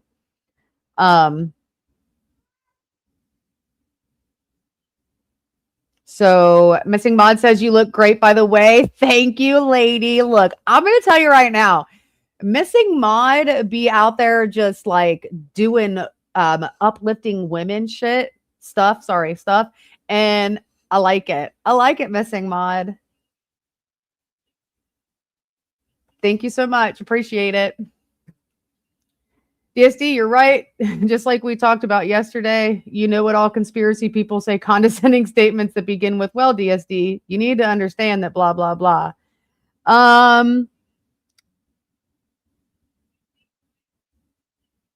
Yes. I don't need to, like, what do I need to, tell me what it's fine. It's fine. Tell me what I need to understand and then give me the information to help me understand it and let me look at it myself. If I have any questions, I'll come and ask, but do your own investigative work. Don't take someone else's word for it. If they're giving you a secondary source, ask for the primary source. If they're giving you like I don't even know the words. I'm trying to search for the words tertiary. That's not tertiary. I don't know. Secondary, thirdary. I know there's an actual word for it, but it's just not appearing in my brain right now. So anyways, yeah, if you're not given what is labeled as a primary source, you need to ask for the graph that would be in the source that would be in the hierarchy of sources that would be the primary source. If the actual primary source is a person and that person is no longer with us, then a writing of that person, from that person, just know we talk a lot about tertiary. Is that the actual word I was looking for? Was I right? Tertiary source. Was I right? I know, tertiary. Tushy, airy tushy. We're getting way off the topic right now. Welcome in, everybody. I got people coming in. Yes. Okay, so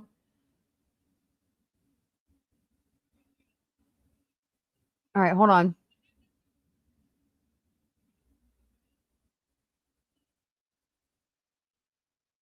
Okay. I think I have tertiary, but I was right. And welcome in, World Radio. But it would be if there's your I couldn't remember if that was the actual, like you have your primary, secondary, and tertiary source, right? Tertiary, the like third in the hierarchy of sources, tertiary. Is that right? I just need to know if you know what? I have Merriam-Webster's Dictionary. Yeah, if sources go primary, secondary, tertiary, basically useless. 1, 2, 3, 4. Thank you. Thank you so much for validating that I actually remembered what the third source on the hierarchy of sources was called from recall. Gives me a great deal of confidence. Jess is listening while doing housework and giving the kids breakfast.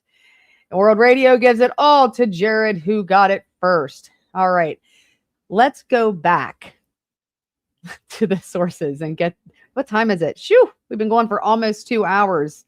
And we are we on file 4? Let me see if we're on file 4. Yeah, we are on case file 4. So we have 5, 6,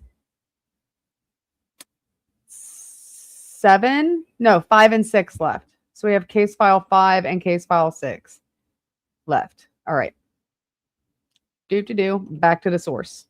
Okay, but anyway, so this, right? The openings of caves. And the waters underneath. Okay, but of these, the animal gods constitute by far the most numerous class, although the elemental gods are more important. Among the animal gods, insects and fishes occupy a subordinate place, while quadrupeds, birds, and reptiles are invoked almost constantly.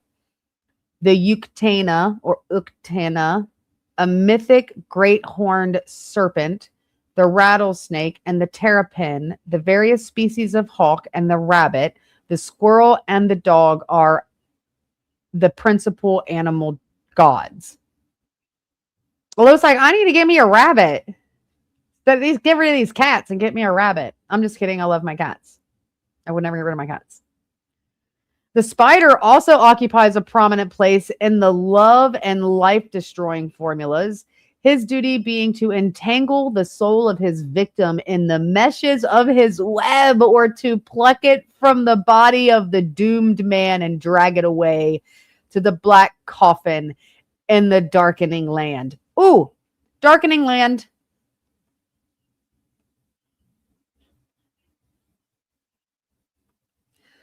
I'm going over here. I'm actually going to go to the Britannica instead of the dictionary. Darkening land. Cherokee? Really? What if I just do it like that?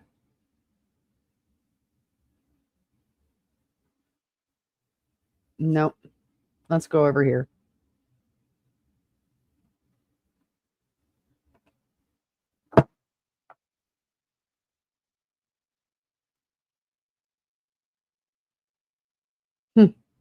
Okay.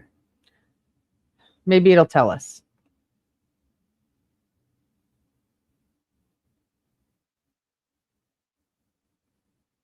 I'm going to safely assume that this is hell, which means that the underworld is not hell as they are as it is described. That's what I'm thinking, but I need to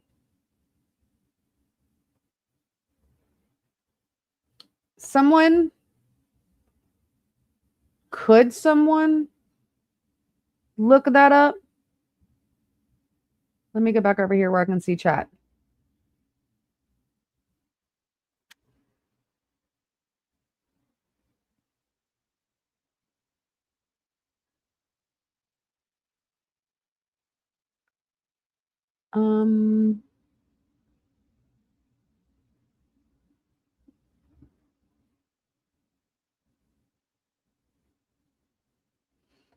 So I don't know if you sent a link, it probably yes,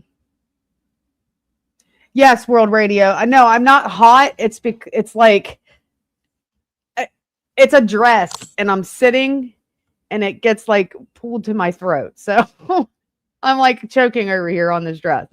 It's comfortable though. It's very cute. Anyways, So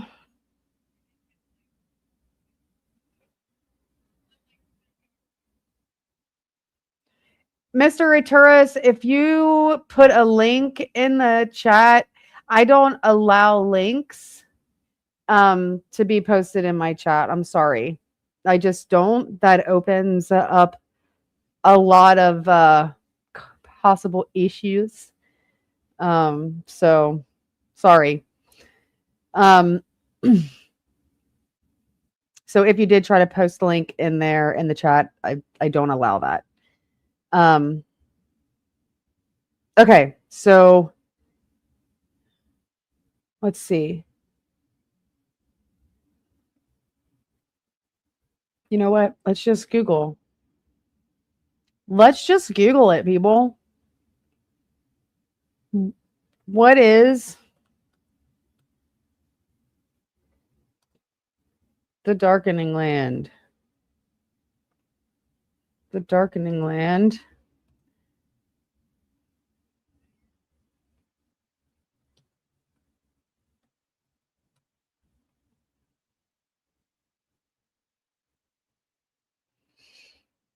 Yeah, okay. Spiritual realm of the dead or the ghost country. Nightland. However you say that. Usunhi. I guess. I don't know. Now I feel bad because I probably said that incorrectly. But yes. So something that could be, well, is it the spiritual realm of the dead or the ghost? Is it hell or is it just, hold on a minute. Is it hell or is it like where everybody goes? Everybody goes to the same place. Okay, that's what we're going to ask. Does everybody go here? Here, according to the Cherokee. Oops, not that you spell Cherokee. Geo here. That's that. Not everyone automatically or permanently goes to the Darkening Land. Okay. The ultimate destination for human spirits entry depends heavily on how a person dies.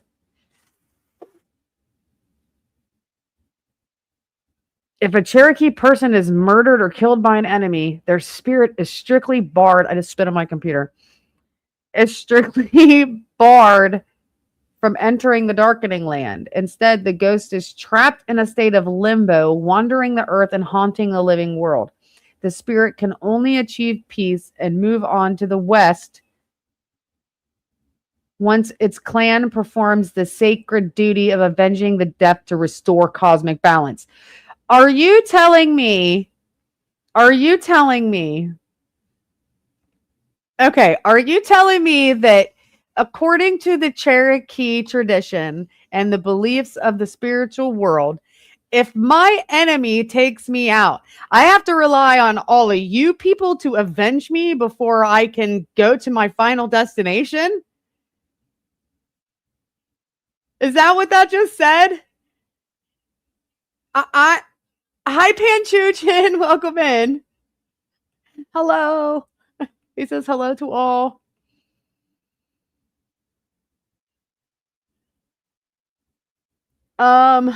Okay, so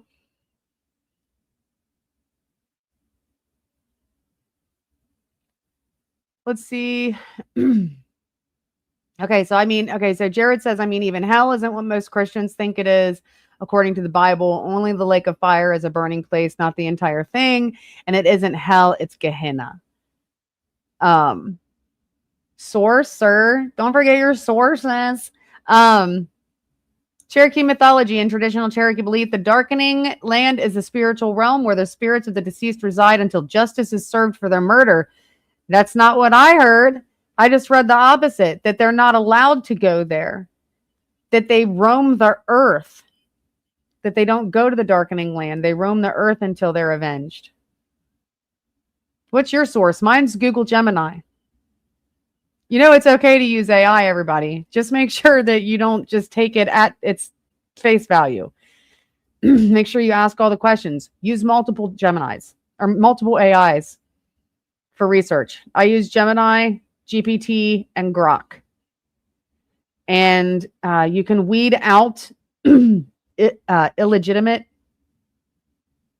those basically useless sources like Reddit posts, you're not going to find, I mean, you might find a link to a primary or secondary source or a tertiary source on Reddit, but you can literally prompt your AI to not give you like sources like that. You can ask for academic journals, scientific journals, if applicable.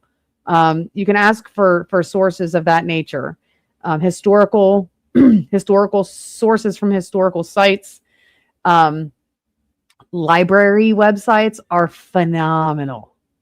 If you don't actually go to the library, you can actually access some of, like, if you're in the United States, public libraries, you can access some of their databases, certain parts of their databases online. They can give you access to a lot of stuff. And then, of course, there's always going to the library physically and getting in the back shelves and maybe even grabbing some microfilm if your library has it. Microfilms are amazing to give you an actual look at like the actual image of the source instead of just looking at it on your screen. It's pretty neat. All right, so let's take a look here. Specifically, it is believed that a spirit cannot rest until their killer's capture is killed. Historically, the torture of the captives was performed to facilitate this release. Right. But it's not that they were trapped there. From what I understood is that they couldn't go there until their death was avenged if they were taken out by an enemy. So let's see. Do Cherokees have skinwalkers too? Yeah, so that's what they're, ghosts, I guess. Ghosts. The Cherokee that were so far, I would say that a ghost of a Cherokee would obviously be one that was taken out by the enemy, murdered by the enemy, killed by the enemy. I don't know if we could equate that to skinwalker. But I mean, if you want to, you can. I'm not for sure.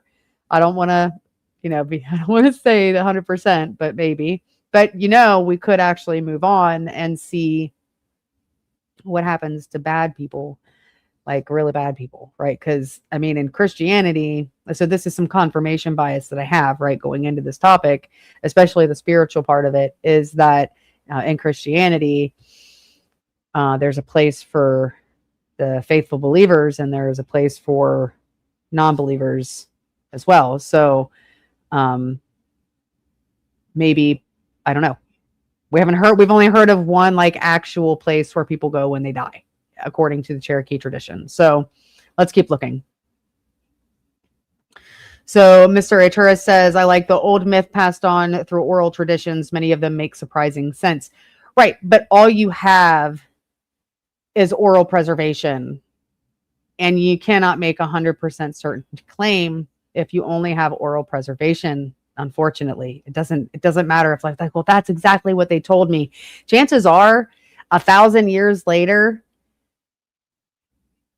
somewhere down the line, a word got mixed up or two, based on human behavior.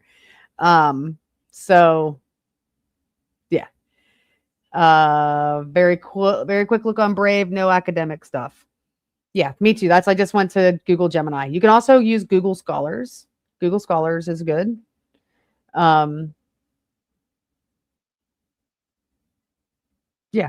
Okay. A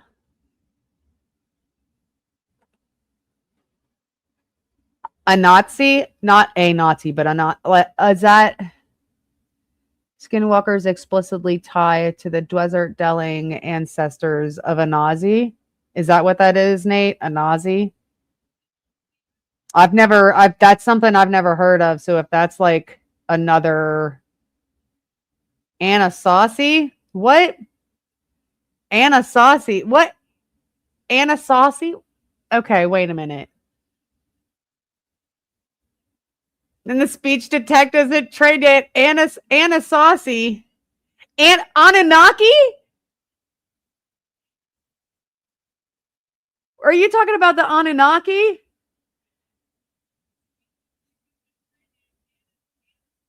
I think it's Anunnaki that you're talking about. Yeah, I definitely heard of the Anunnaki.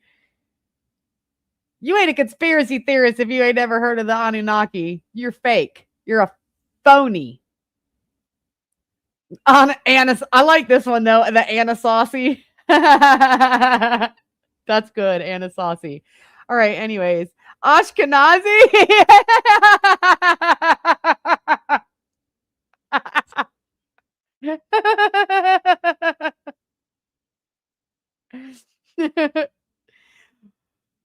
What's the accepted level to dig into this? Sources, etc. What do you mean?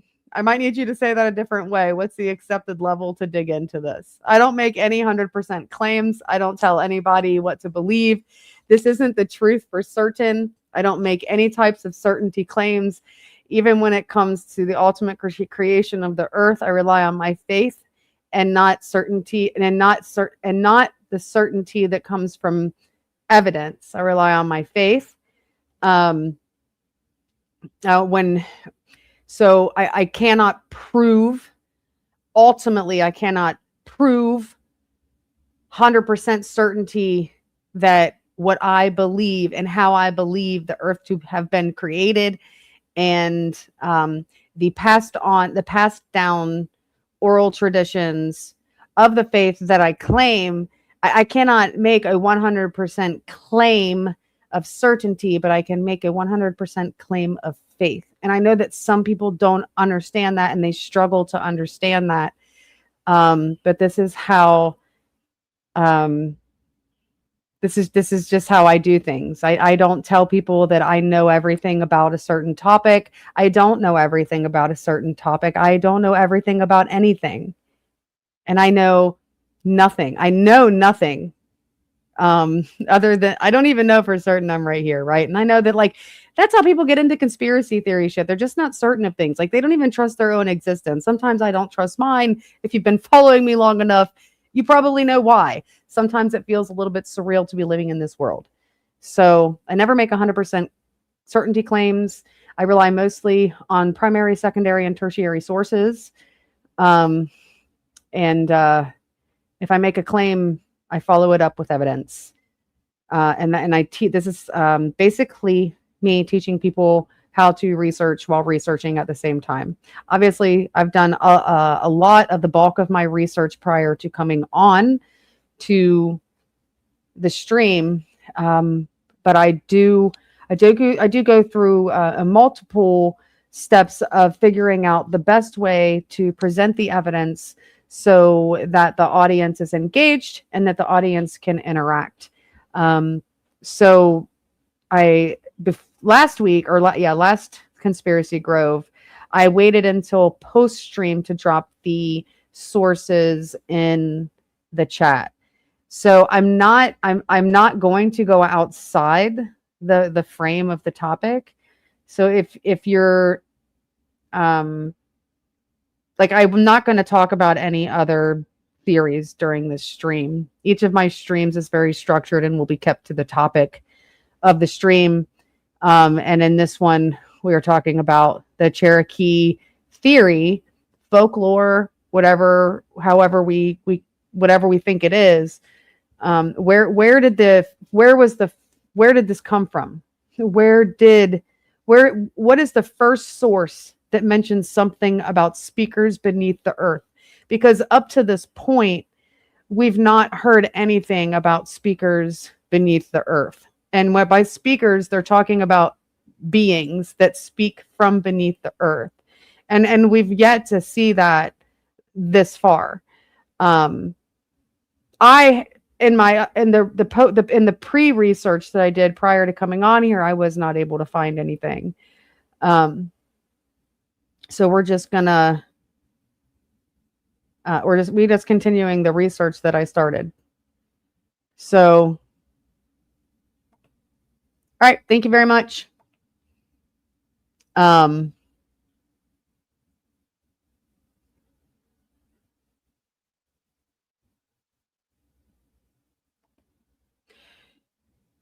So how do you know? Okay, so I understand what you're making the claim about, but the thing is you're taking the topic off of the topic of my show.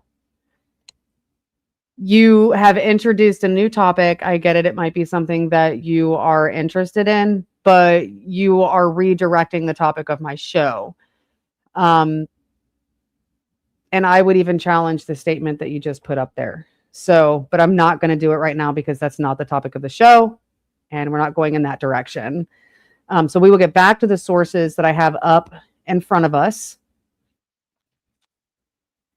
So the darkening land, we have, oh, wait a minute. I want it to go further. So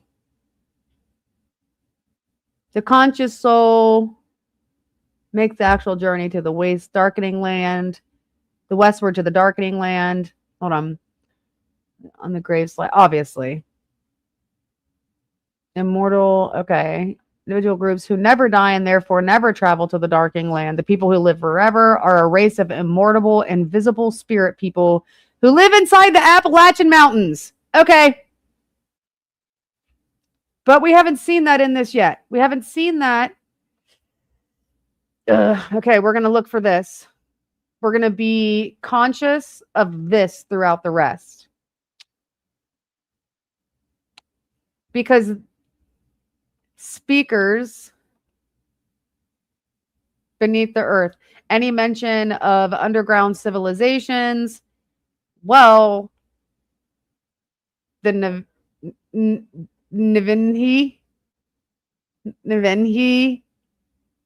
I don't know how to say it. The people who live forever are a race of immortal, invisible spirit people who live inside the Appalachian Mountains. So yeah, we're definitely not going there. Go away. So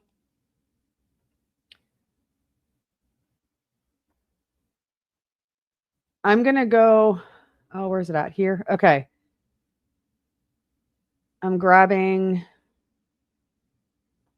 my notes. Yes, many people get conspiracy wet brain. You're right. Yes, absolutely. Maybe there's an episode of X-Files that covers this. Maybe.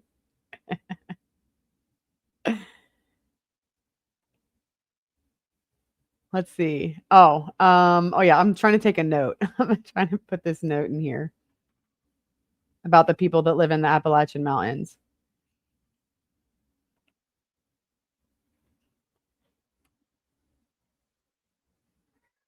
Give me, you know what? Give me just a second. I'm going to play a song.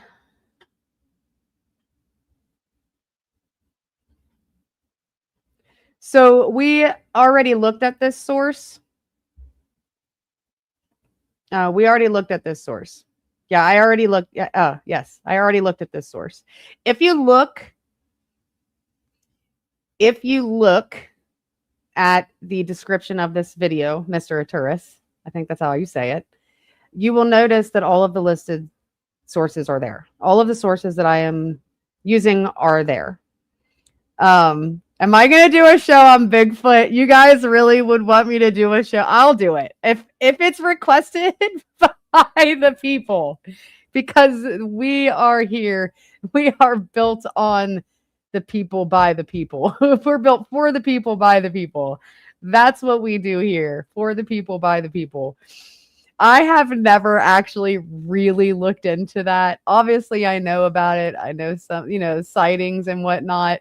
I think it would be a fun one to do. So I'll think about it. I will absolutely think about it.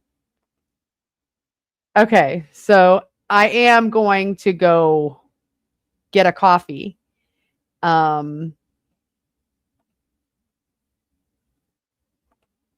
Okay, so I'm going to get a coffee. I'm going to give you guys some music. If you weren't here in the beginning and you didn't get to hear my channel's new theme song, I hope you will love this while I get my coffee. I'm also going to throw this background behind me while I go get my coffee. I'm going to close my shutter and I'm going to play this song for you guys. I hope you enjoy it. I'll be right back.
Where silent stories await, the sparks of tomorrow illuminate every page, a path untold, every heart worth more than gold.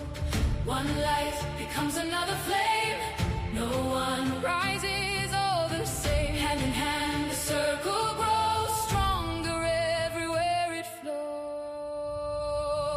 We build together, we rise as one, every journey has begun. Discovery lights the way, knowledge turns the night to day. Side by side we stand and see what tomorrow still can be.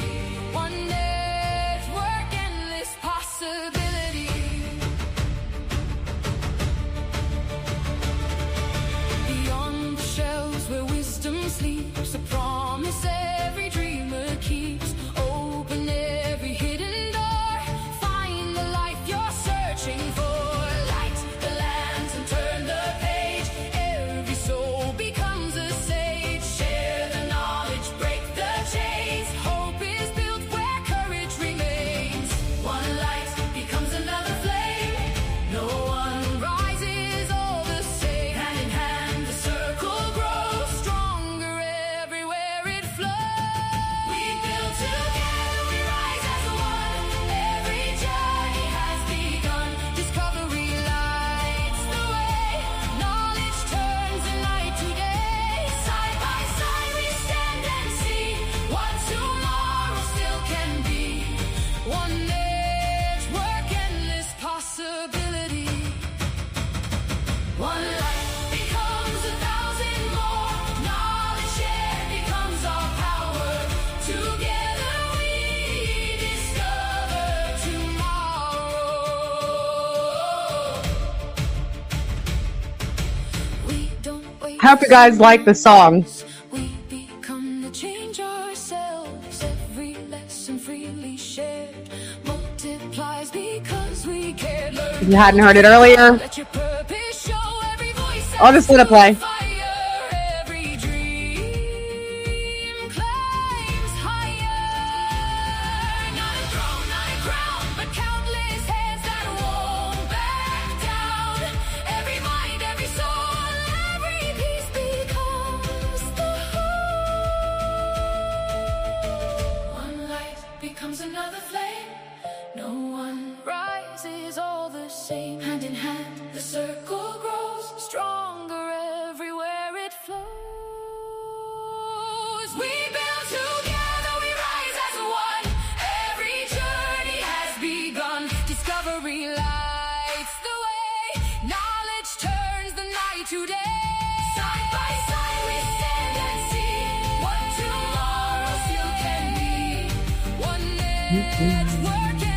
possibility. One life becomes 1,000 more. Knowledge shared Just had to throw my cat off my table if you couldn't tell. She thought she was going to come up here and be all sneaky, knock things off. Not today, Satan. That's why you're not on the list of spiritual animals, because you're a demon. That's my philosophy, my theory. That's my theory on cats.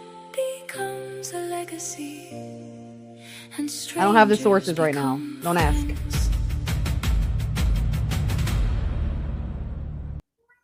All right, well, I hope you guys enjoyed that little musical break. Hopefully you guys were able to go take a break as well, grab something to drink, grab a snack, go to the bathroom, do what you got to do, and now we're back.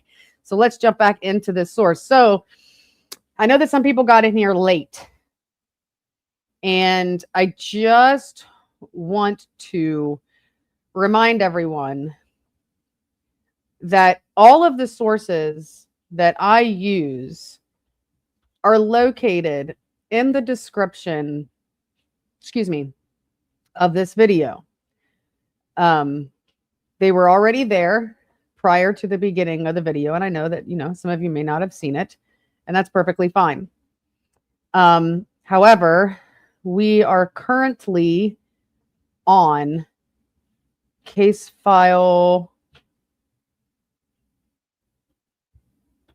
Hold on.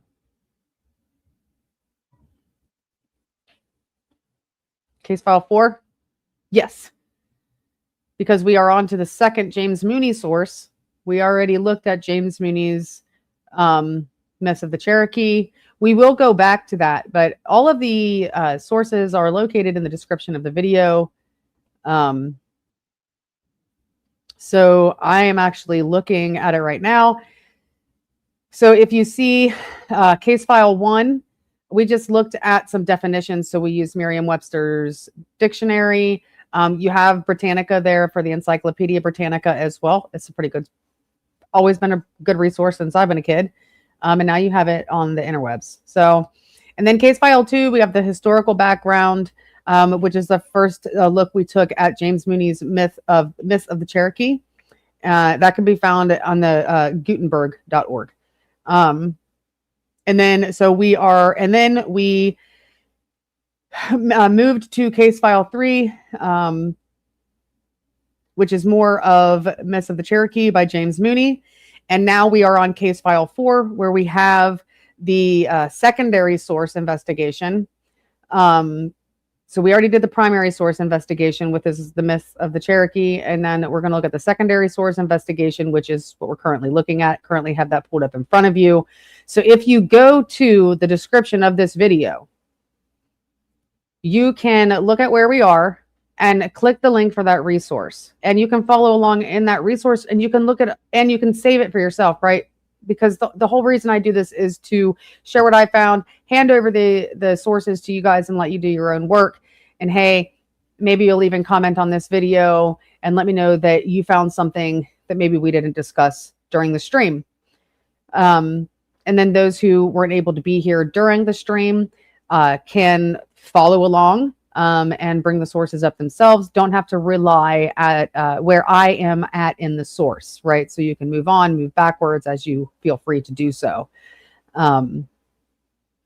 So all of those sources are located there, and we are current. What happened?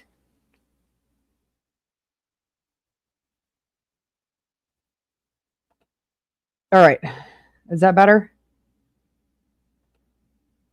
Hold on a minute.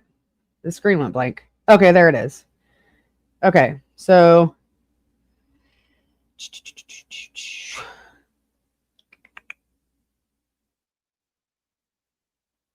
okay, I'm just going to do one more chat check before we get on. It looks like you guys are just talking about what did Kokomo say? I saw that. All right, you guys continue talking about Bigfoot. Let's get back to the voices beneath the earth. Good Lord have mercy, y'all. All right. I will go ahead and do a dono stop instead of a grift break. I'm going to do a dono stop. So the grift link, or the The dono links should be pinned in the chat. There is a Cash App link there. There is a Stream Elements tipping link there. And then on the screen on the right side over there, wherever it's at, over there. Hold on. Over there on the right-hand corner of your screen, there's a GoFundMe QR code. And that GoFundMe is why this channel is up and running. If you want more information on the GoFundMe, you can just go ahead and scan that QR code. Even if you don't want to send me money, I'm perfectly fine with it. Know my story, know why I'm here. Enjoy your time with me. All right, so back to these sauces. Let's get back to these sauces. Okay. So, like I said, this is just back up. I know I really don't want to do this, but this is the Sacred Formulas of the Cherokees by James Mooney. All right. Now I forget where to go. God. Cherokee gods and their abiding places. There we go. Let's go to color symbolism. Oh, it's down there. Okay, here we go. Where did we start? Darkening land. That's where we stopped. See how far we got? Because I'm so distractible. Can't believe you guys let me get so distracted. Anyways, among what may be classed as elemental gods, the principle, among what may be classed as elemental gods, the principle are fire, water, and the sun, all of which are addressed under figurative names. The sun is called Unelanuhi. Unelanuhi. I think I'm saying there, the apportioner. Just as our word moon means originally the measurer. Indians and Aryans alike, having noticed how these great luminaries divide and measure day and night, summer and winter, with never varying regularity, have given to each a name which should indicate these characteristics, thus showing how the human mind constantly moves on along the same channels. Missionaries have naturally but incorrectly assumed this apportioner of all things to be the suppositional great spirit of the Cherokees, and hence the word is used in the Bible translation as synonymous with God. In ordinary conversation and in the lesser myths, the sun is called, I think that's Nunta. I don't know. The sun is invoked chiefly by the ball player, while the hunter prays to the fire. But every important ceremony, whether connected with medicine, love, hunting, or the ball play, contains a prayer to the long person. The formulistic name for water, or more strictly speaking, for the river. The wind, the storm, the cloud, and the frost are also invoked in different formulas.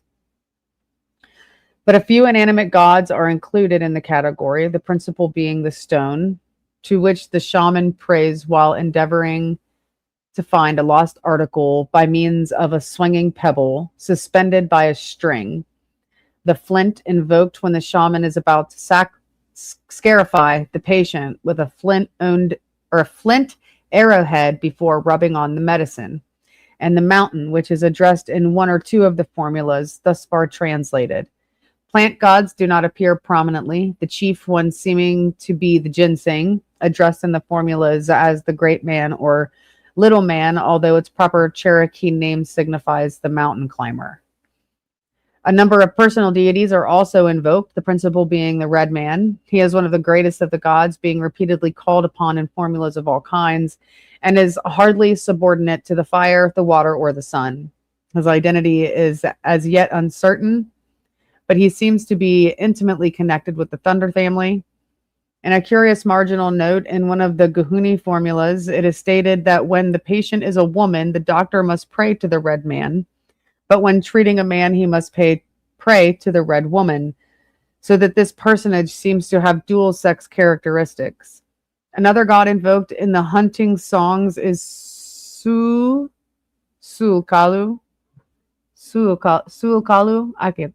or slanting eyes. A giant hunter who lives in one of the great mountains of the Blue Ridge and owns all the game. Others are the little men, probably the two Thunder Boys, the little people, the fairies who live in the rock cliffs, and even the Detsada, I guess, a diminutive spirit who holds the place of our Puck. One unwritten formula which could not be obtained correctly by dictation was addressed to the red-headed woman whose hair hangs down to the ground. So I think there's, hold on. So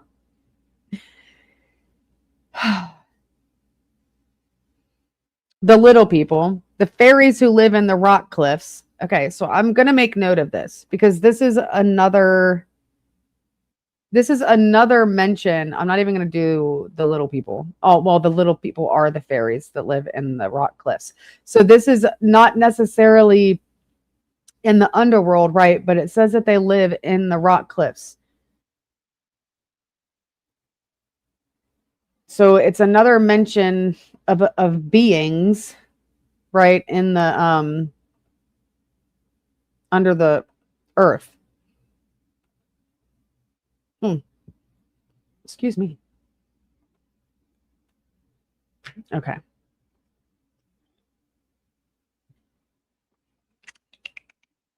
All right. Sip, sip, go. Okay. So there's a lot, right? There's a lot to the Cherokee spiritual understanding. A lot. Obviously, it's not something that we can really go through in one stream and fully understand. I wish it was that easy. I'm going to see if I can't turn my light up one more. Nope, that turned it off. Okay, that's as bright as it's going to get. That's fine. I just have to stay pretty close to the camera, which is fine as well. So it would be really difficult to go through all of this in one stream. It would probably take years. Just like you couldn't sit down and learn everything about Christianity in one single stream. I cannot teach you everything that even I can teach you what I have learned, but I cannot teach you everything that is to be known about the Cherokee and how they understand the spiritual world. It seems like there are a lot of components, though. So differentiating those components and figure out which ones mean which and which word goes where in which context is important to understand. You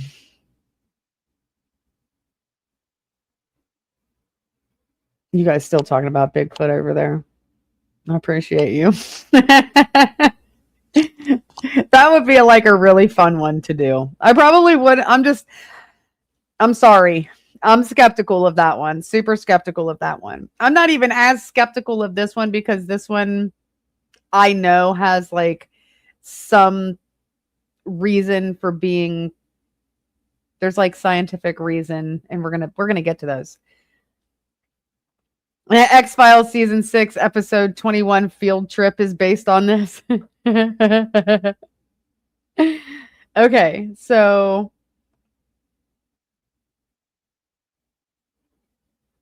Okay, so we've gotten through that part. And I think that so the question after getting through that book is to identify the themes that are repeated, or what themes are repeated between the two historical sources. And I think that given the notes that I have taken,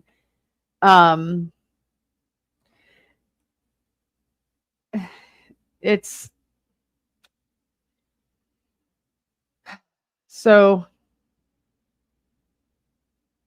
there was a mention of the people of the underworld that would have to meet you, like you would have to fast, and there's like a whole process of actually going to the underworld.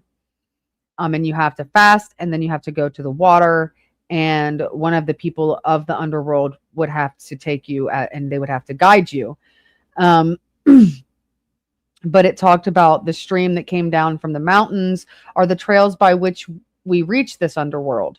So it is talking about beings in the underworld, but it doesn't talk about speakers beneath the earth, because according to what we've gathered so far, what I think I've gathered, hopefully you've gathered along with me, is that the underworld doesn't necessarily refer to maybe what would be considered hell, or where a person goes after they die.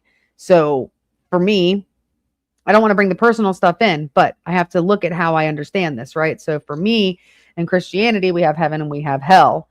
There's some Christian religions that believe that there is also like a middle, like a purgatory. There's the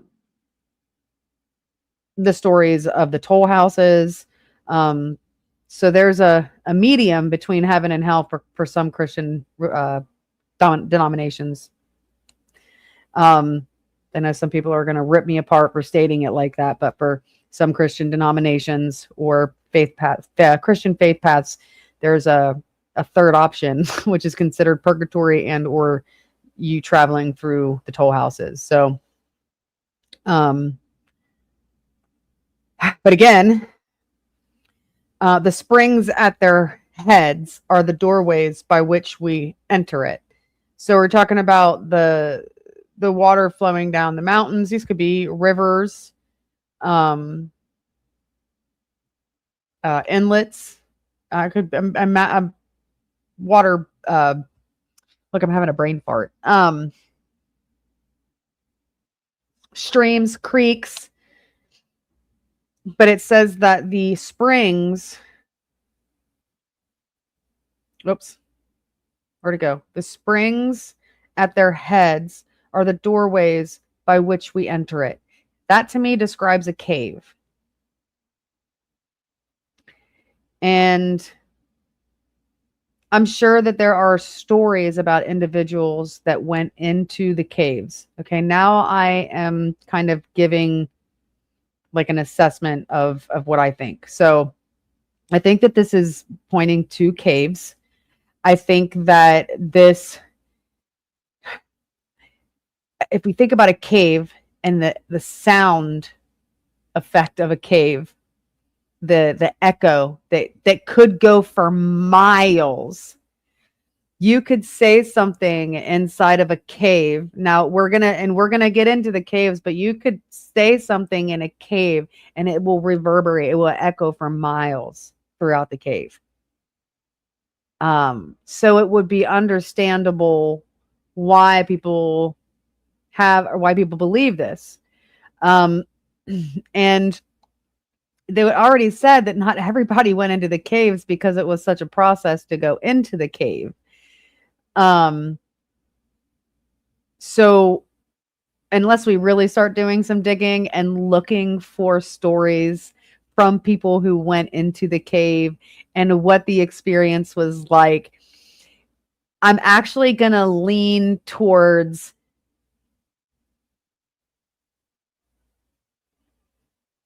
it was just the sounds of the movements, water, the flowing water that can be inside of a cave, right? The water flows, the animals, the insects.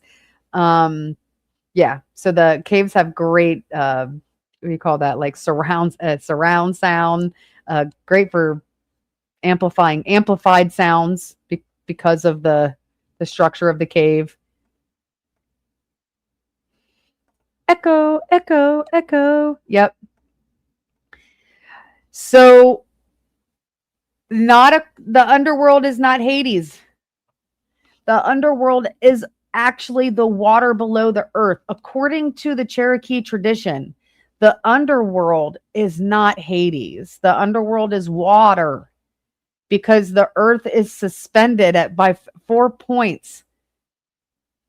You have the heaven above, or where the beings are, so the upper world, and then you have the middle world, which is earth, and then the underworld is the water that is under it.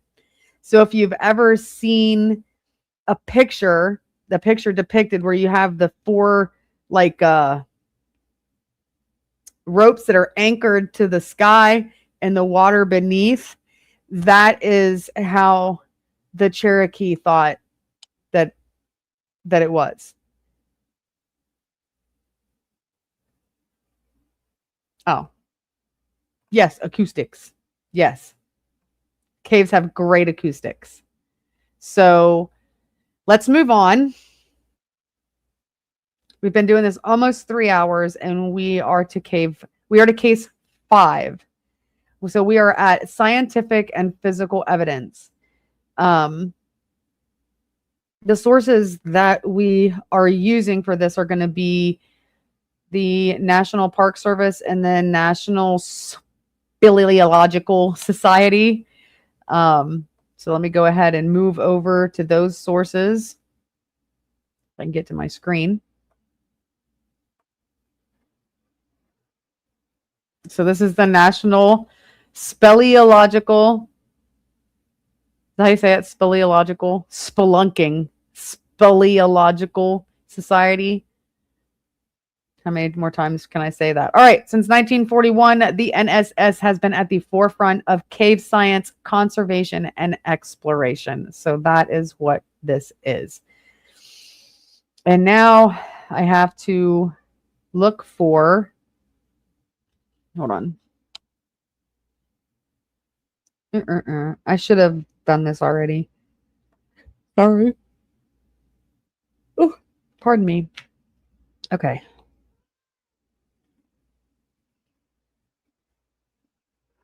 So I think we just talked a little bit about it because I think I got ahead of myself. But the investigation question here is, can natural geology explain some of the experience that inspired these stories? So we just talked about like the water flowing, the insects, the animals that are inside of the caves, the acoustics of the caves, the types of sounds that can come out of the ends of the caves. If a rock falls from the wall of a cave, let's see the inside structure, it has some parts that are breaking away. If a piece falls and hits the floor of the cave, it's gonna, depending on the size of the rock, it's gonna create a sound, period. But depending on the size of the rock, the noise could only travel a short distance, or the noise could travel a long distance. So yeah, I would absolutely say, I think I've already said that it could explain some of those things. What are some other natural phenomenon or natural things inside of a cave do you think could, other than water, insects, animals, anything, like other people, but not underworld people, just other human beings? Because we know that some of those cave systems were used for travel, which I think we also get to. So hold on, let me remember what I'm supposed to be looking up here, Ho. So, okay. So caves in the Appalachian Mountains. So as I was just kind of leading to, the Appalachian Mountains do contain some of the largest and oldest cave systems on Earth. Like on Earth, not just in this country, but on Earth. So that in and of itself, I think if you've gotten this far in this research, and you understand that they are some of the largest and oldest cave systems on the Earth, then it's very understandable why certain stories would come out of them. So they've got underground rivers, shifting air pockets, echoes, shifting rock, like we just talked about, complex cave acoustics. I think Panchuchin was the one that said acoustics. They can produce sounds that are difficult to identify if you've never experienced them before. So it would be very understandable if there was some kind of cave animal that maybe had like a screech, an owl, who knows, or not an owl, but a bat. Excuse me. I don't know. I'm sure there were cave bats. I don't know. I'd have to look at like when. I'm sure there were bats in those caves. So like the screech of a bat, um, that would be pretty scary the first time you heard it. With the acoustics of a cave pushing it, I'm sure that would be very scary. Um, and you might run away saying, "Oh my God, there's a demon in the cave." There's demons beneath the earth. I don't know, but I can understand why like such an exaggerated story could come from that. If it's exaggerated, right? Because it could be completely true. There could be people behind. There could be people living under the earth. You never know. Fairies. Okay, so oh yeah, we wanted to look at the caves. So let's take a look at caving. We'll focus our work about. Okay, so let's go caving. Find a grotto.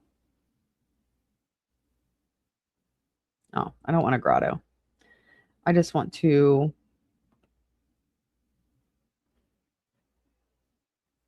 Okay, there we go. Like these are the. Oh, look at that. Look at that guy.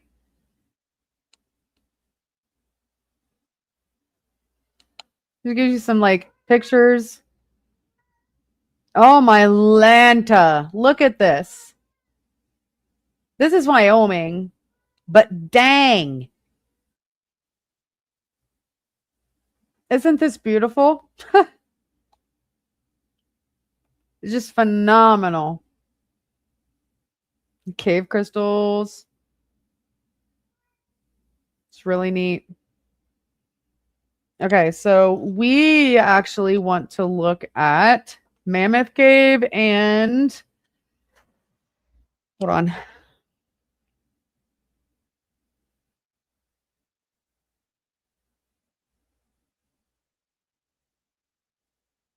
Yeah, Mammoth Cave, I think is what we want to look at. Hold on. Get down, kitty cat. Yes, she tried to tell me no. I don't know who she thinks she is. Okay. So let me go over here and look up Mammoth Cave. Or here, let's see.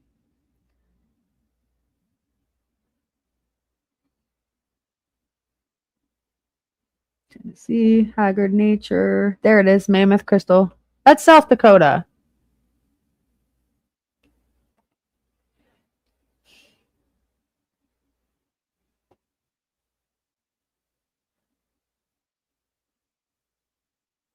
Where's it at?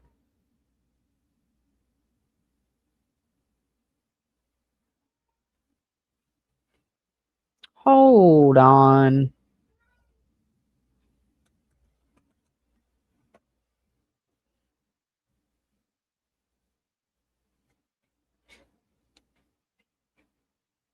Well, am I just going to look at images? Okay.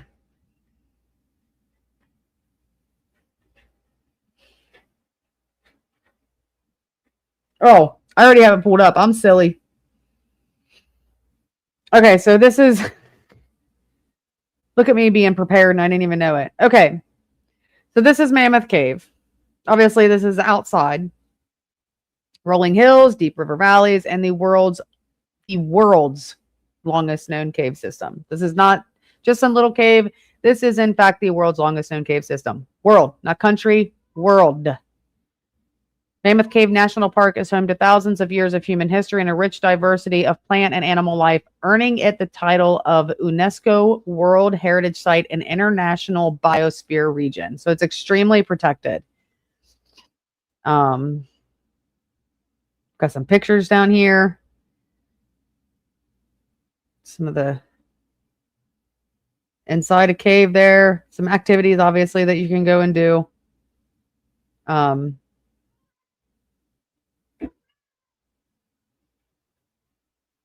Let's look at these pictures. Yeah, okay, so there. Obviously, they've built steps down into the cave because, well, when you're hiking and there's no steps to go into a cave, don't go. Anyways, so yeah, this makes it obviously easier access. Wet mud. There might even be a mud river, but that's wet mud. Pretty. Okay, a church. All right, so we've got the bridge, or it's the part of the walking path. Scenic shot there. Oh, Lo, that's cool. That's pretty neat. Wait a minute, does that say Filthy Phil right there? I'm just kidding. It looks like it says filthy, though. Just saying. I wish it wasn't all upside down. Hip.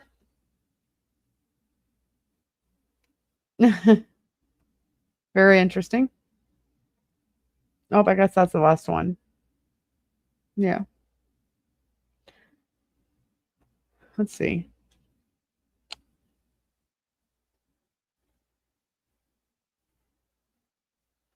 I don't know. I guess that's it for that one. So I'll go over here too. All right. So this is a U.S. geological survey, right? So let's look at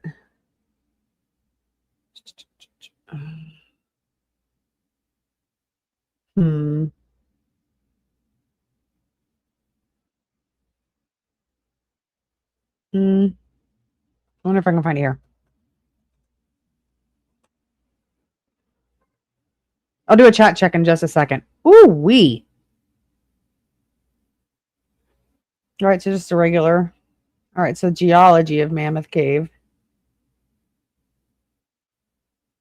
This is so, that is enormous.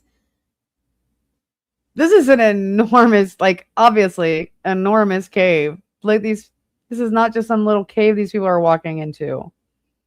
It's enormous.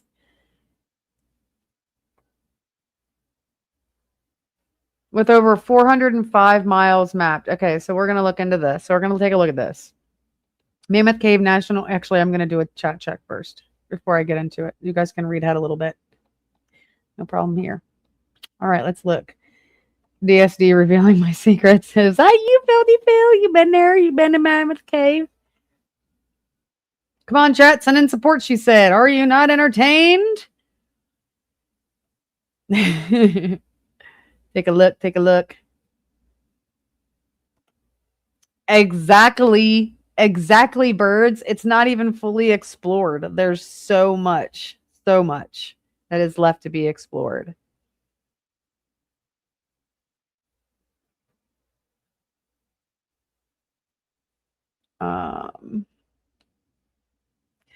I'm going to be honest. I don't even know if I have. I haven't looked. I'll do that towards the end of the stream.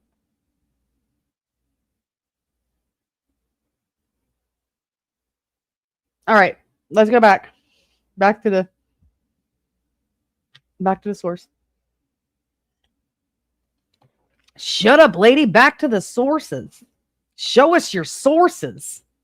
We like to see your sources. I'm going to show you my source. You just wait a minute. All right.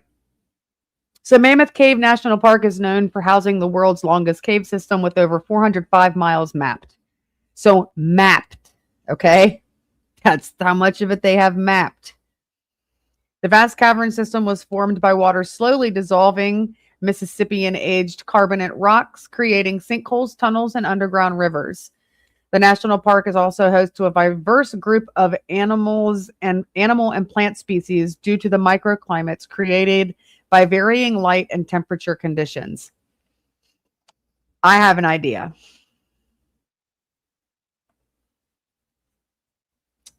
The unique animals of Mammoth Cave. Animals of Mammoth Cave. Over 40 species that live exclusively in the dark. Kentucky crave shrimp. Northern and southern cave fish. Cave crickets are so cool. They look like spiders. They're not, though. They're cave crickets. Look at them big-eared bats. Listen, it could have been the bats. I'm telling you, it was the bats making them screeching noises that was doing it. Cave salamanders. Salamanders. Yes, I said salamanders. Salamanders. Okay.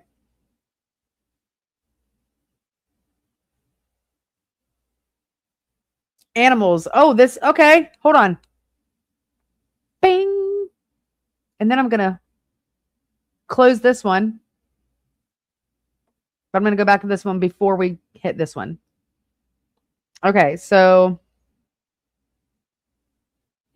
Mammoth Cave National Park, it has one of the most famous karst topographies in the entire world. Karst terrain is created by dissolution of soluble rocks like limestone or dolomite, which is like why the water is like mud water, or like it's a mud river. Like some of them are mud rivers, and it's characterized by the presence of cave systems, sinkholes, springs, and disappearing streams. Surface water that suddenly flows underground. So you see the water flowing, and then it's not flowing anymore. It's going underground. Like I said, some of the waterfalls in a cave are created by cracks in the earth and the water seeping through the cracks.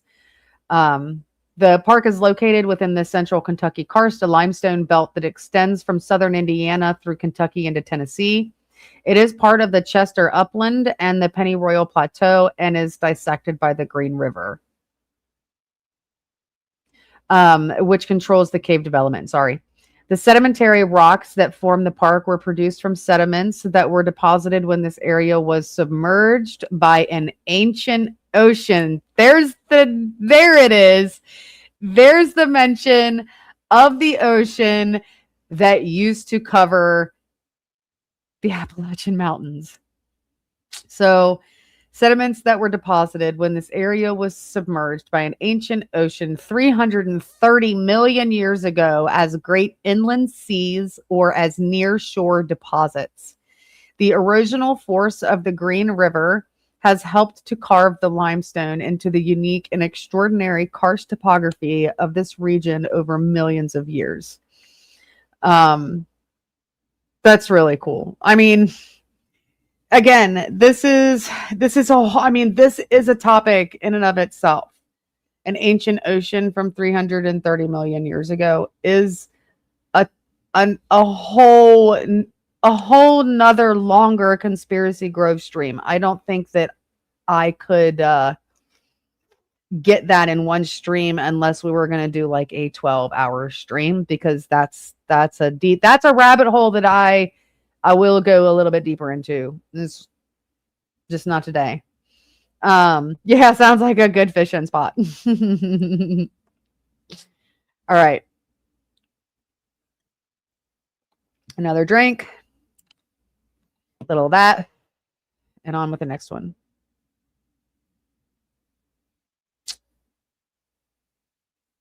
I think, right? Yeah, okay. So we've looked at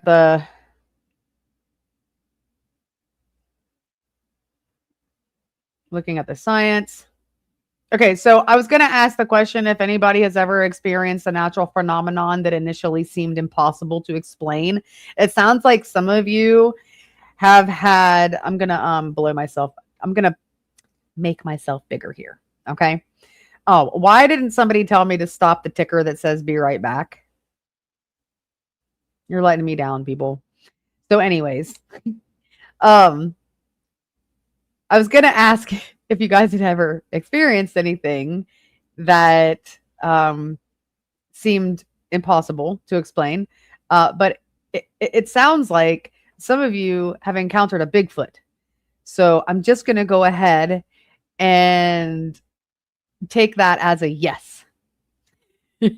So, and we'll get into that another day.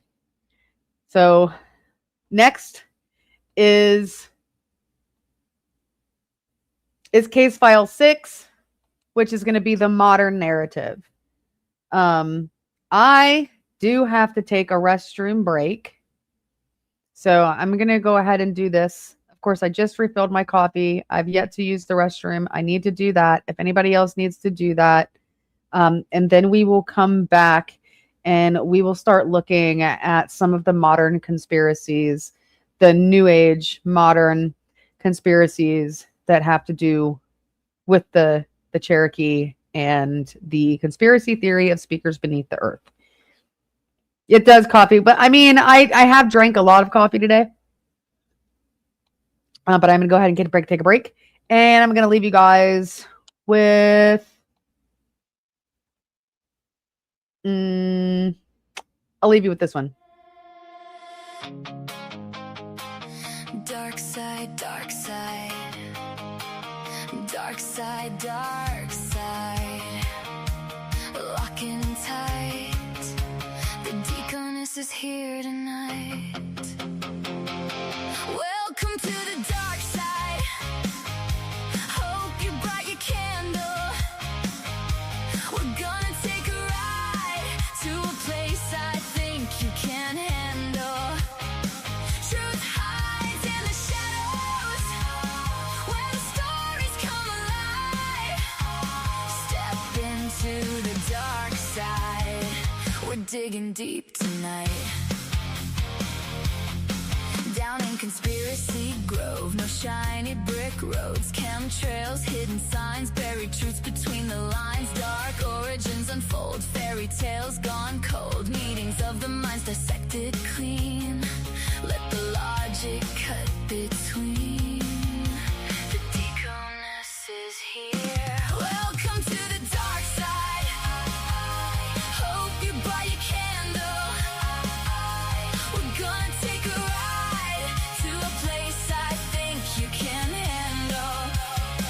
Truth hides in the shadows where the stories come alive. Step into the dark side. We're digging deep tonight.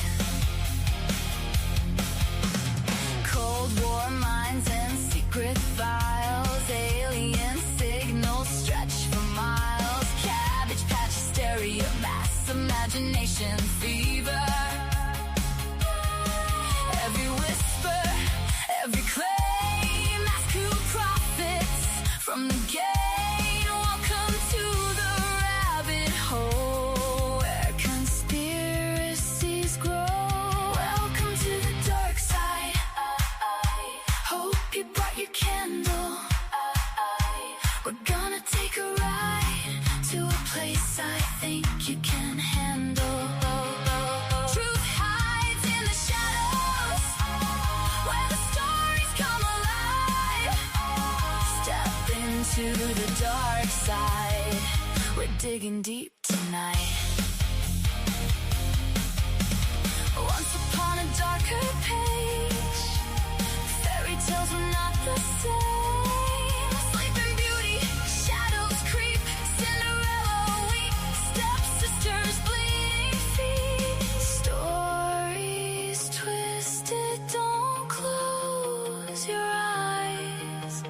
Dark gold warnings in disguise. Welcome to the dark side. Hope you brought your candle.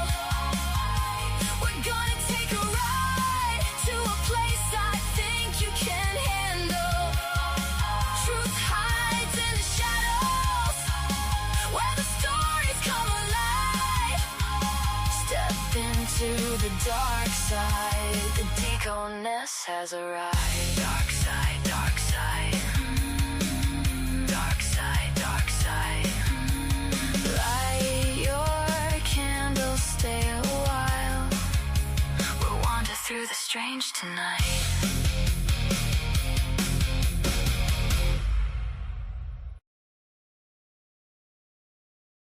Oh, one time I was muted. One time I was muted when I came back in. Hold on, because I'm not all the way done yet. However, if you don't see it, take a look in the comments. You will see the open panel for the modern conspiracy discussion. So instead, bring my mic down here. Instead of doing this on my own, I am inviting The viewers, yes, I have a selective process. The selective process is if I think or doubt, if I doubt you and I think that you're going to come up on my panel and cause problems, I'm not going to let you up here. I'm just going to kick you from the studio. So the panel is semi-open, selectively open for the discussion on the modern conspiracy. We are going to be sticking to the modern conspiracy theories that are associated with the topic. So what we would do now is we would take a look at books, videos. Hold on. Yes, things of that nature.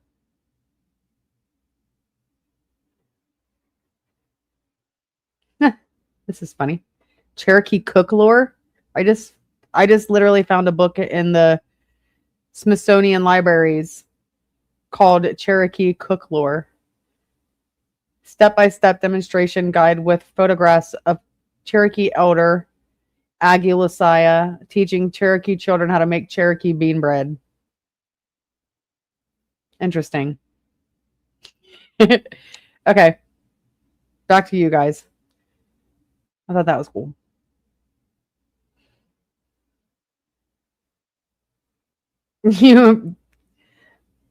Yep, that's I'm sorry you guys, but that can be a topic for another time.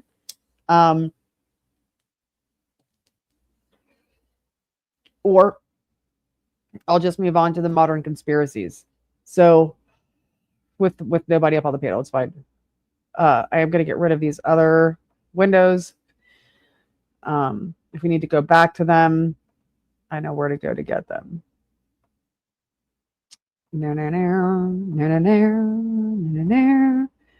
Closing all of those, and I'm actually going to go to YouTube.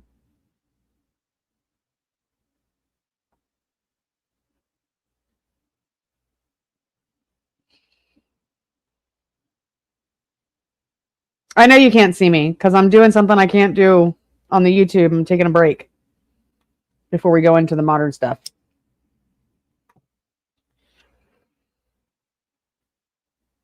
But you can see me now. Okay, so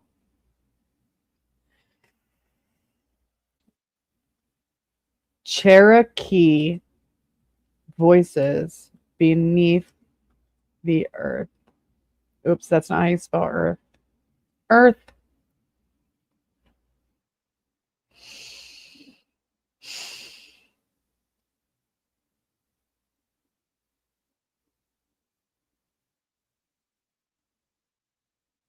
How funny, I showed up in my own search. What the Cherokee said was living beneath Appalachia. Okay.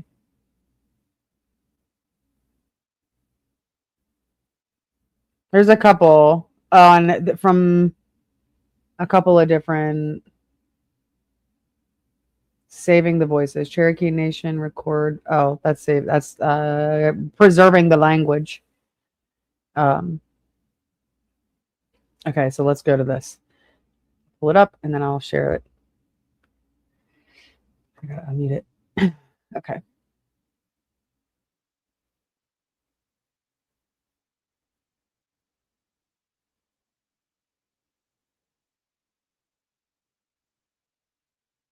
This one looks neat. This one is AI created, it looks like, though, so we'll see. We'll see. Let's bring it up. Maybe the voices are from Big Feet. All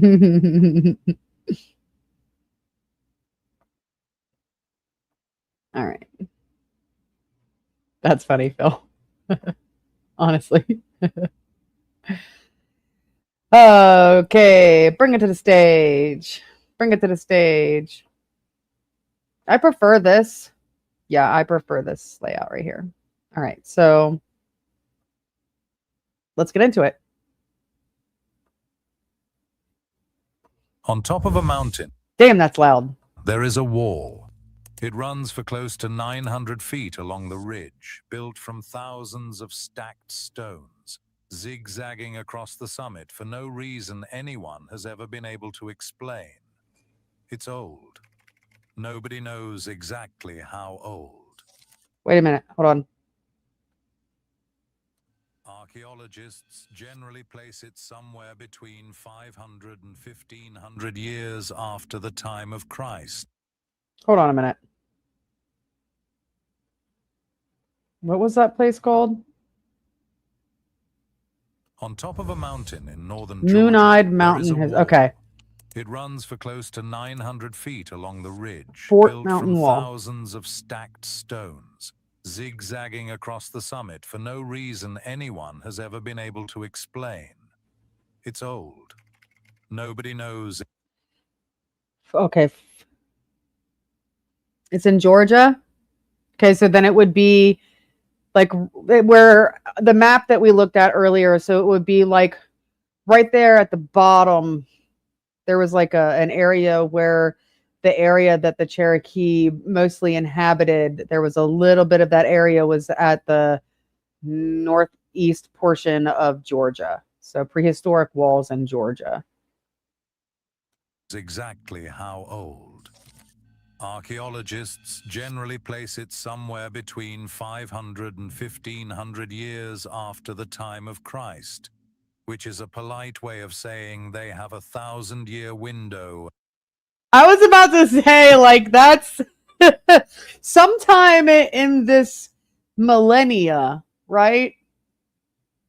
Millennia? The 1,000 years? Isn't that a whole millennium? Am I saying that right? Look, I feel dumb right now because I'm like, it's that 1,000 years is a millennia, right? Millennium. Okay.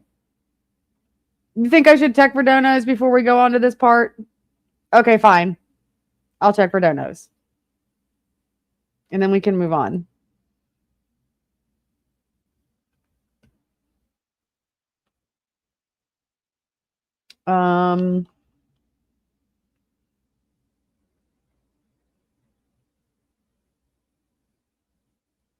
Oh, shoot fire. I don't want that one yet. Oh.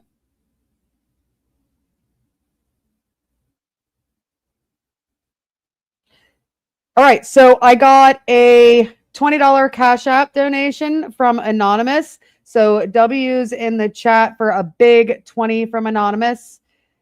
I got another six from Birds Aren't Even Real. Great second show. So W's in the chat for Birds. All right, and let me look at this one.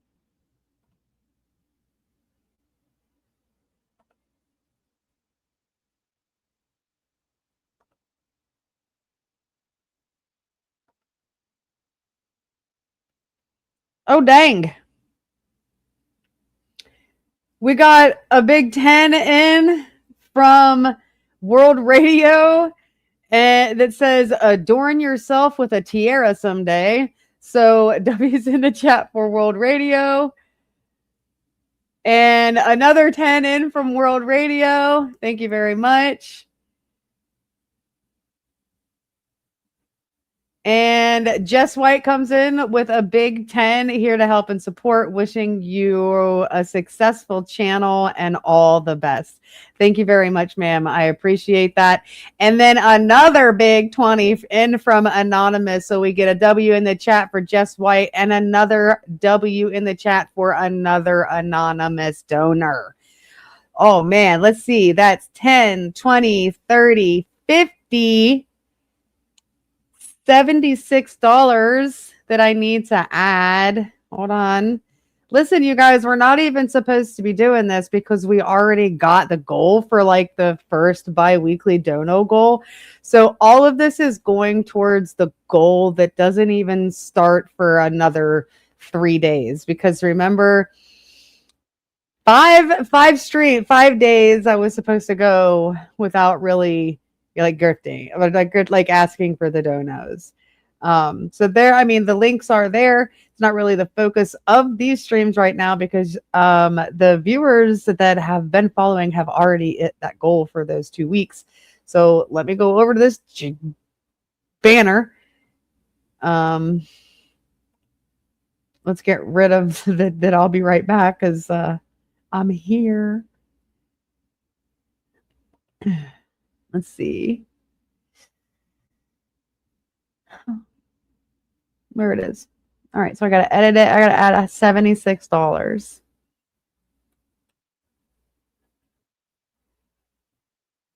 And then save it and then show you guys. So the bi-weekly dono goal for July 14th through the 28th is always going to be the same bi-weekly dono goal of $700. And the dono total as of 7/11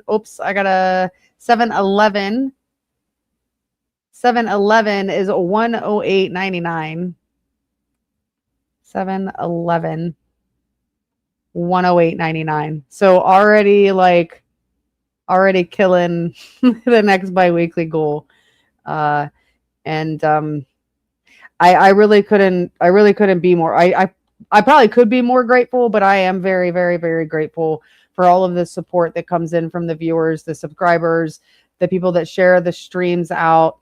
I'll check to see if we get any subscribers from this stream, but I did get a subscriber yesterday that I am not familiar with. And when I went to that person's channel, it was very obvious to me that this person did not come from within the kind of streaming communities that I am familiar with. So it was really nice to get us to see a subscriber that probably has no knowledge of any of the other communities that I kind of am intertwined with, and I'm trying to do my own thing apart from. So it was really cool.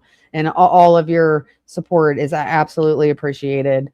I literally could not be living life. I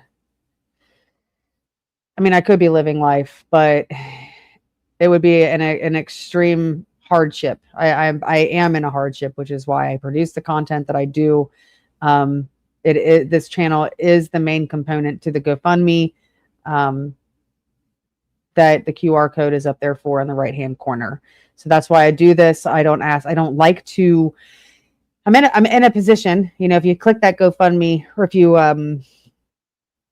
go to that QR code, you'll see a brief bit about why I'm doing this. And I'm always open to answering questions further about the situation. There are also other streams that have bits of information. I did a stream where I actually went into my kind of epilepsy and how it affects me and the things that I have to do in my life to be able to live a safe life.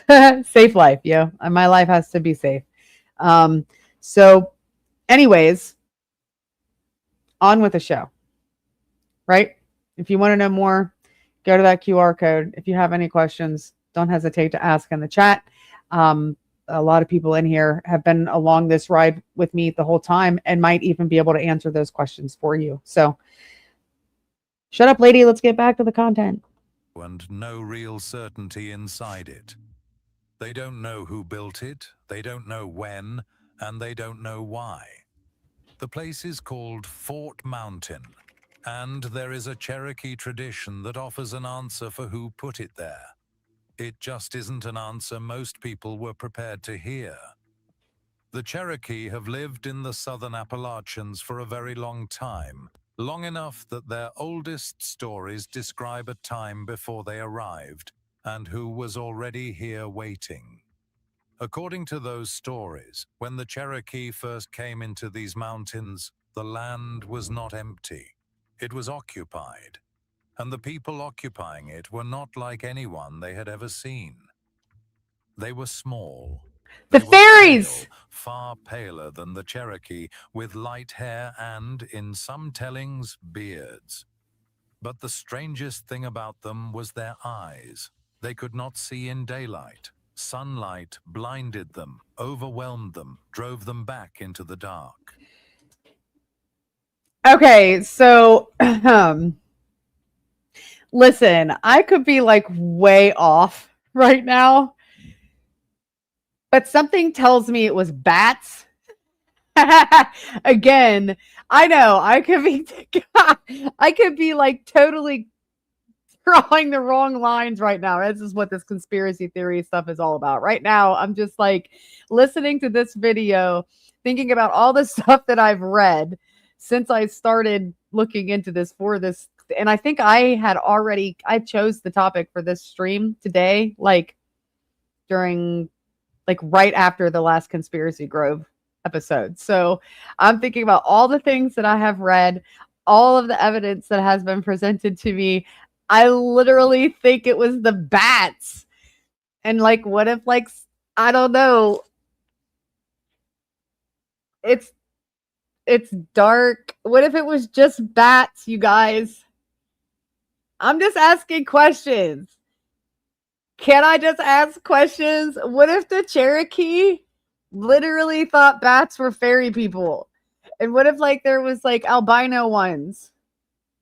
Because that's a thing, right? Albino bats. Isn't that what was in the Jim Carrey movie? The albino bat? Like, what if it was what if it was bats?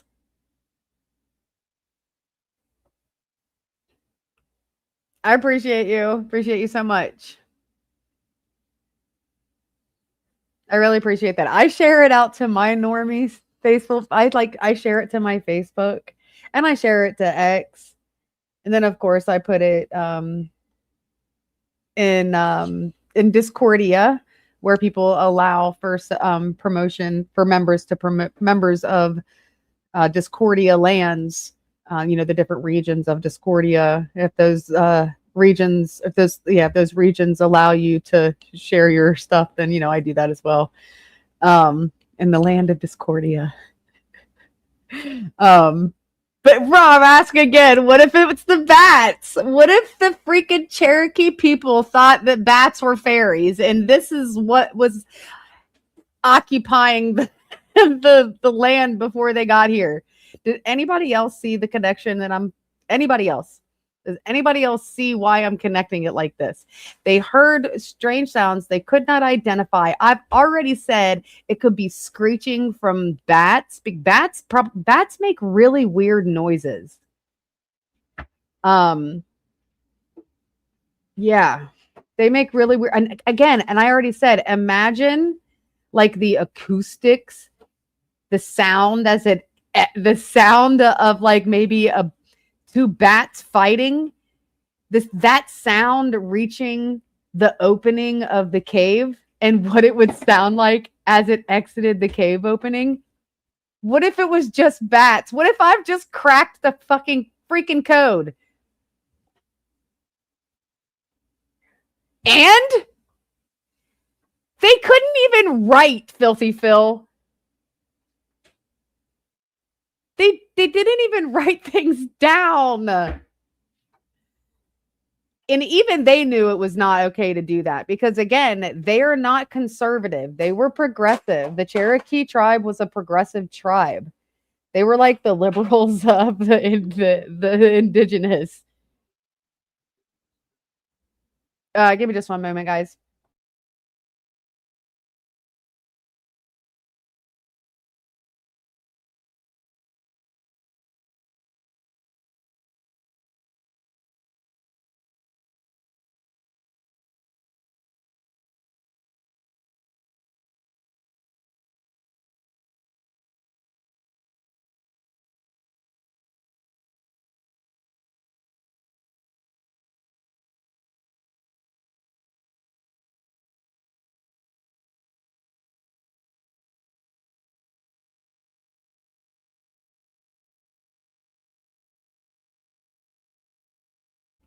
Okay, sorry about that, guys. I'm back. My bad. Maybe a group of cave-dwelling albino ground squirrels? Maybe. Filthy Phil says, I want to believe. I want to believe. I'm serious. I'm like so serious. That was one of the things that I was looking up, though, right? Was like there's like 40 different species, I believe, that are like exclusive to this cave system. So, hold on a minute. That species.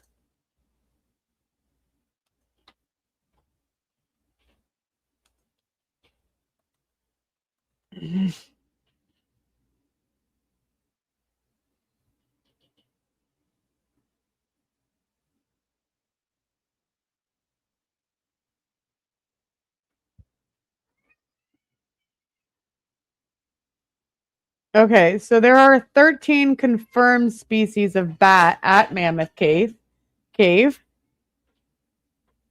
Myotis sadalis, Myotis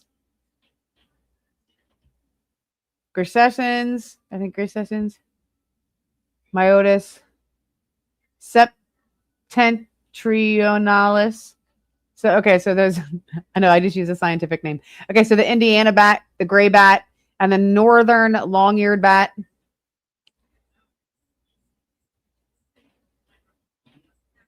Ruffinesque's big-eared bat, little brown bat, big brown bat, eastern small-footed bat, eastern red bat, hoary bat.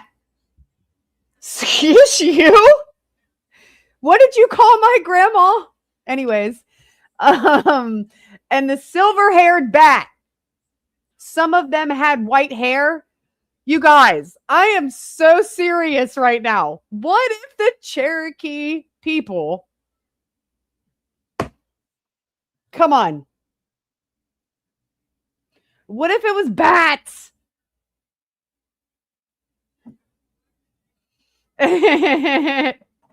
Maybe before their fasting, they had a fungus-based diet.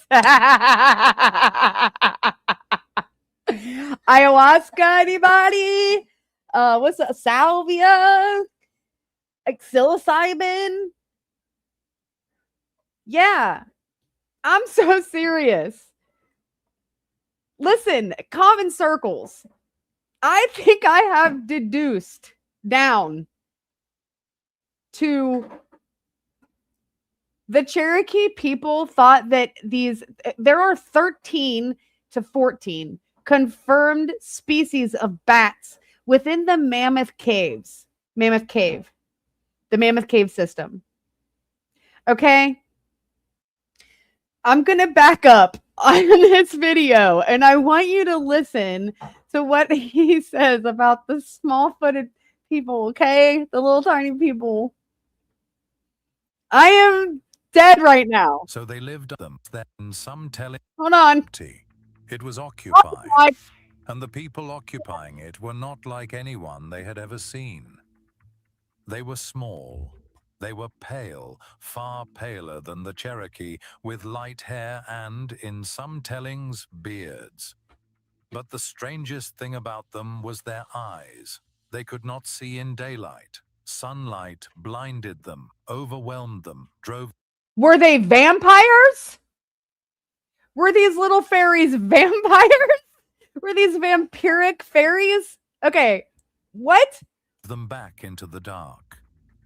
So they lived underground, in the caves and hollows beneath the mountains. Of course. And they came out only at night, moving under the cover of dark. Because bats only come out at night. Anyways. Darkness, while the rest of the world slept. I'm serious, you guys. I'm dying over here thinking that somebody else has had to figure this out. Okay, so now I'm just going to go back to the bat species. The confirmed bat species. Okay?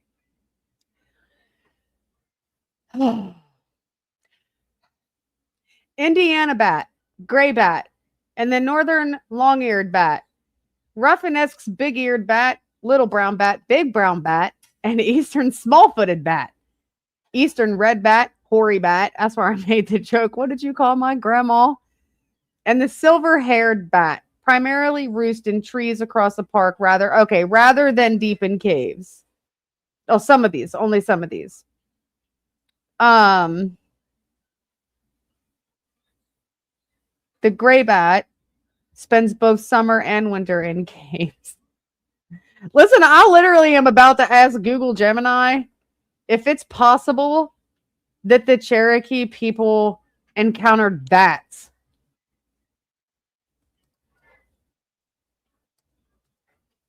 And yes, like somebody already brought up. I told you he described me. I can't see during the day. Vampire fairies? Like, what kind of world is there? Vampire fairies with beards. Some of them with beards. There's bats have beards. Some bat species. Okay, looking. That's another one. What bat species have like a beard?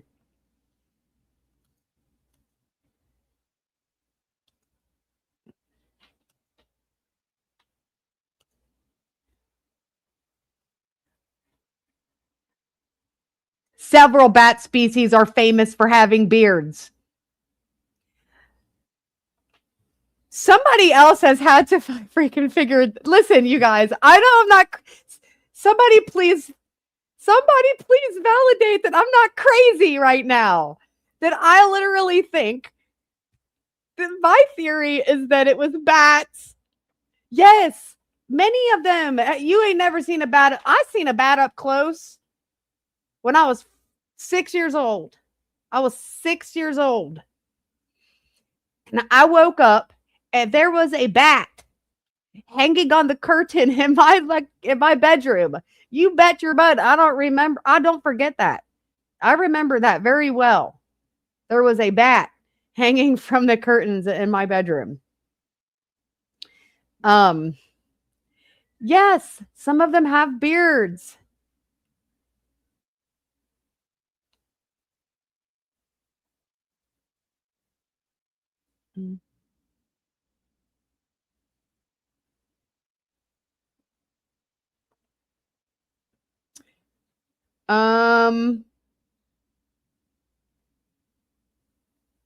I checked, but I don't see anything back there, Nate. You cheat yourself. I was pretty scared. I was 6 years old. I was pretty scared. You never trying to have a conversation with them? Yeah, but could you imagine? I mean, literally, like you would have to go, like you could go to Mammoth Cave, right? You can go to Mammoth Cave. You can like camp and stuff and go spelunking. I've never been spelunking. Studio chat? Huh? I don't know what that means.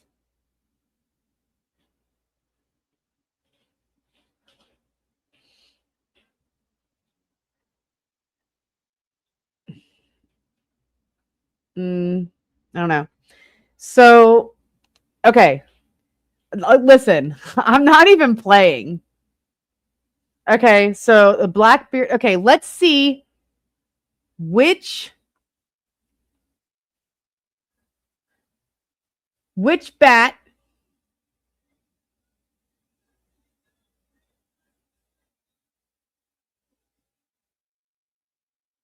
what bat species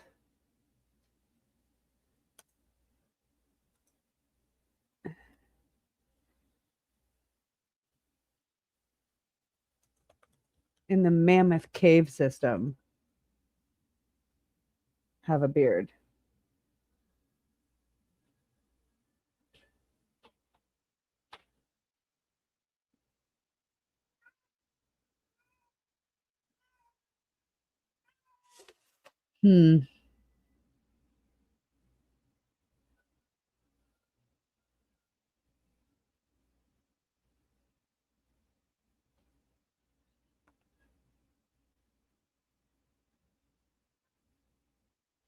Northern long-eared bat.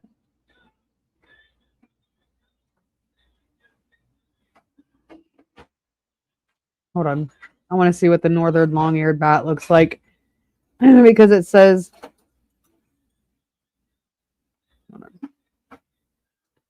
It says that none of the bats in the Mammoth Cave system, none of the native bats, are known to have that feature.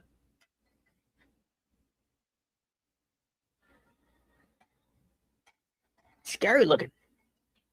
Not very cute at all. Definitely doesn't look like it has a beard, but it is hairy. It is definitely hairy. Definitely hairy.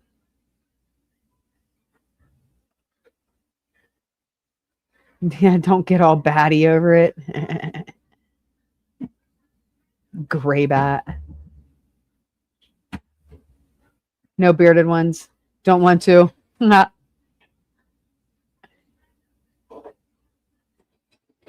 She's describing my people and is calling us bats. Oh, I'm going to take that down. We don't need to see that. And I'm going to put my, it's not my saying.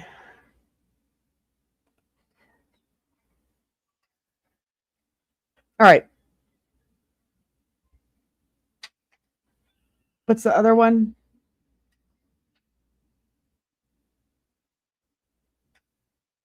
I'm just going to ask, is it possible that the Cherokee people encountered bats?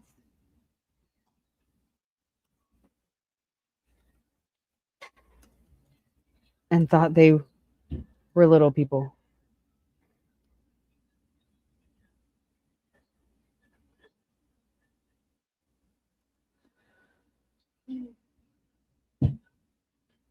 I listen, I'm not even going to read it. This is me trying to figure out if someone else has come up with this theory. Oh yeah, it took a long time to get through some stuff because I stopped and I prattled a little bit or whatever, but we're just now on to like the modern theories. And I have deduced it down to the Cherokee people encountered bats and thought bats were tiny people. And I just typed into Google Gemini, is it possible that the Cherokee people encountered bats and thought they were little people? So we are, yes, we got CC1 and CC2.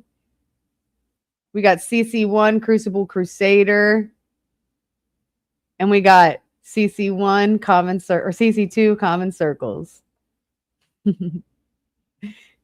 I know, right? Okay, so listen, if you want to know how I came to that conclusion, it's because of the acoustics and the different kinds of sounds that can even be distorted by the time they reach the cave entrance or exit, whatever, the head of the cave, the mouth of the cave, not the head.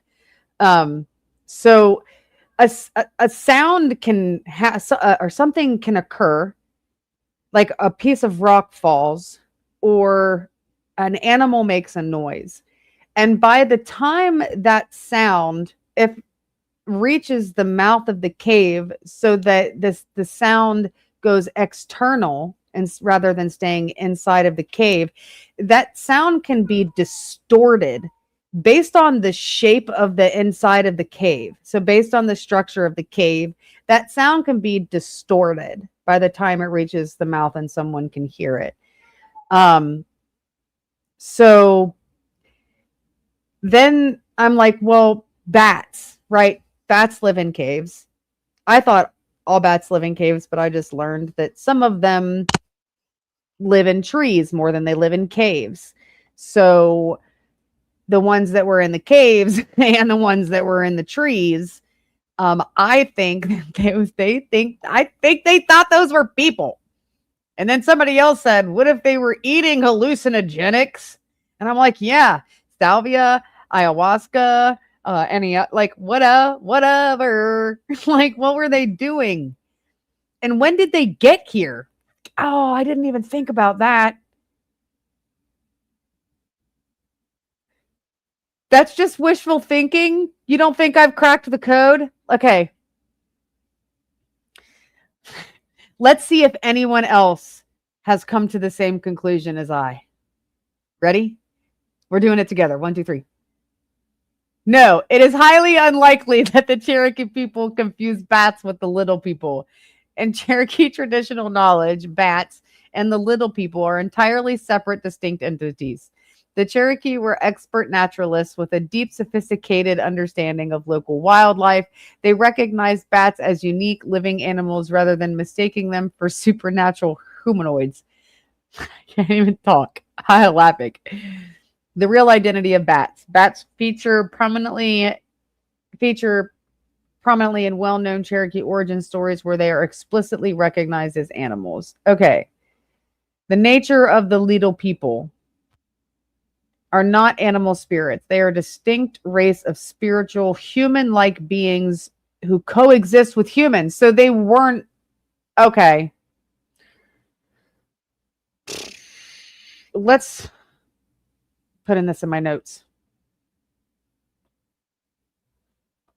Put in that one in my notes.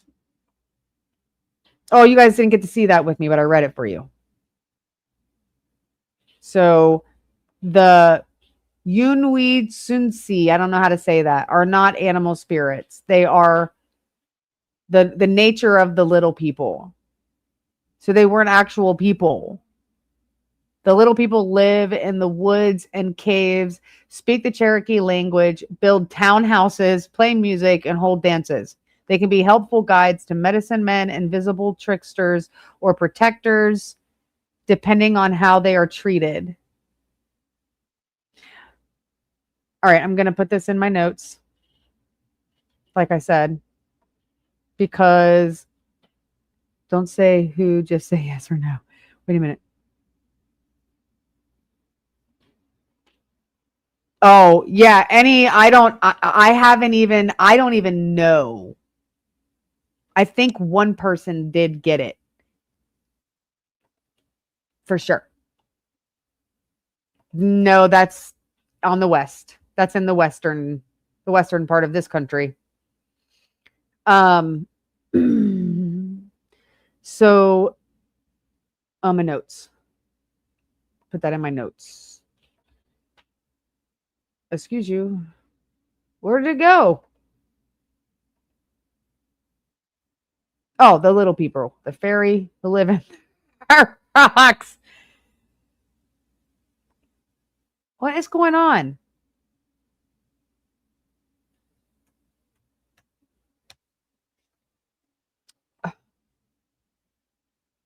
Yunwi. I don't know how to say that. But that is like, so when you go, if you don't know, when you go into sources, you do that control F thing and you can type the Yunwi in and see if it can be located in the James Mooney's The Myths of the Cherokee, or in the what was the other book we were looking at? Hold on. Shoot. The other book by James Mooney. So I don't know if that's turned on right now.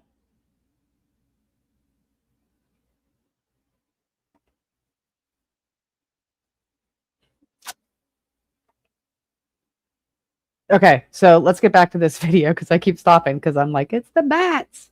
I know it's the bats. Okay. Shut up, lady. Back to the content. Cherokee called them the moon-eyed people. Try to picture what that would have been like.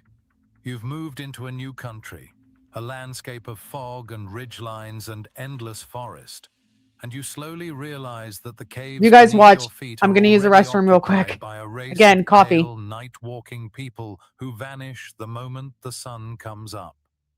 You would almost never see them. You'd see the evidence of them. A field cleared overnight, stone walls appearing on the ridges, sounds in the dark just past the tree line. And every so often, if the moon was bright enough, a glimpse of small figures with enormous eyes, watching from the edge of the woods, gone before you could be sure they were ever there. The stories say the two peoples could not share the mountains forever. Eventually, there was a war, and the Cherokee, according to the legend, understood their enemy's one great weakness. The moon-eyed people were helpless in bright light.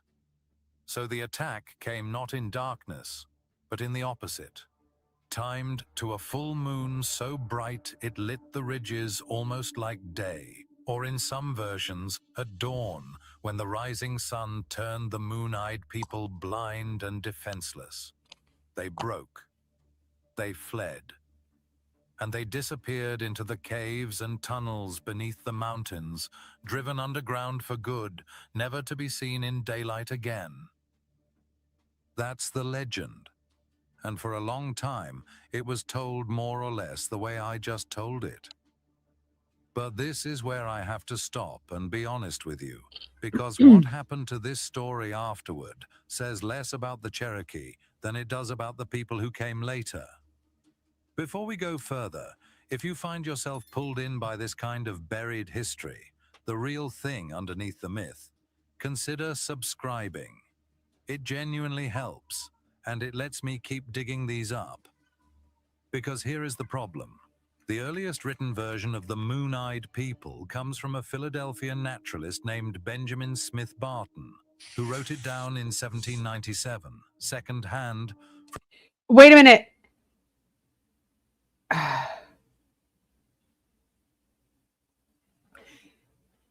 James Mooney's Myths of the Cherokee was published in 1900, right?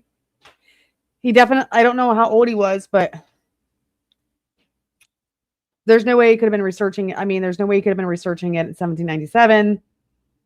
But it says that this printed page insists the story was written down in 1797, a moment that fixes a mutable oral past into archival form. Barton's annotations insert European markers such as paleness and beards, projecting outsider assumptions onto an indigenous narrative. That overlay displaces the oral Cherokee tradition, which had maintained the tale as communal memory rather than a specimen for scholars.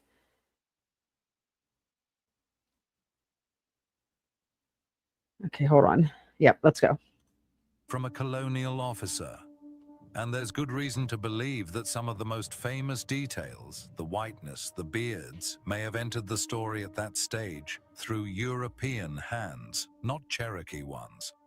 Some researchers point out that the older Cherokee versions may not have described the color of these people at all. The paleness, the blondness, the beards, the very features that made colonists so excited might be a European fingerprint pressed onto a native story. And you can see exactly why colonists wanted that fingerprint there. Almost as soon as the legend was written down, a theory attached itself to it, one that refused to die for 200 years. The theory went like this. There was a medieval Welsh prince named Madoc Could be. who supposedly sailed to America in the 1100s, centuries Yeah, before we came Columbus. back, but it took a millennia. Wouldn't it be Right. convenient if the moon-eyed people, pale and bearded and builders of stone walls, were actually Madoc's lost Welsh colonists? Then that mysterious wall on Fort Mountain wasn't native at all. It was European. White men had been here first. Sit with that for a second, because it's the quiet insult buried underneath the whole thing. The stone. Okay, so am I understanding correctly that what he's saying and what other people believe is that by introducing descriptive words such as blonde or pale, those may not have been even words that hold on. Sorry, I had a hair and I'm really sensitive to the hair on my skin. So anyways, what he's saying is that they added this after colonization to imply that the natives weren't the first ones here, and that the white man was already here when the natives got here. And the natives came from multiple directions. So I don't, indigenous, I say more indigenous. They immigrated from somewhere. So I don't know. Anyways, shut up, lady, back to the content. Stone structures across Appalachia were genuinely impressive, and rather than credit the indigenous peoples who actually lived there, generations of settlers reached for a fantasy about wandering Welshmen. It's the same move, almost exactly, that people once made about the Grand Closing Canyon, the shutter, I'm still insisting here. that hidden ruins there must have been Egyptian. Anything, apparently, was easier to believe than the obvious. And in the modern version, the story has mutated one more time. I think it's weird to think that just because a civilization of people didn't have a written language, I just think it's really weird to assume that they didn't know how to build things with purpose and intent. So I think that's wild, a wild claim with more than just indigenous people. Excuse me, sorry about that. I think that is a wild claim even beyond indigenous people. And just because they didn't have a written language didn't mean that they were like essentially retarded, you know.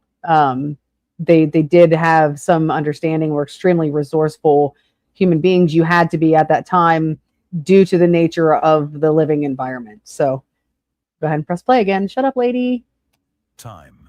Now you'll find people online who've quietly swapped the Welshmen for aliens, casting the moon-eyed people as little grey beings with huge black eyes who retreated underground. Same story, new costume, same reluctance to just let the Cherokee tradition be what it is. So let's do that. Let's set the Welshmen and the aliens aside and ask what the Cherokee themselves actually said was living beneath these mountains, because the answer is bigger and older and far more sacred than a lost colony ever was. The Cherokee did not see these mountains as empty scenery. To them, the highlands, the rivers, the mounds, and the balds were full, occupied by peoples you usually could not see. And the most important of these were the Nunehi.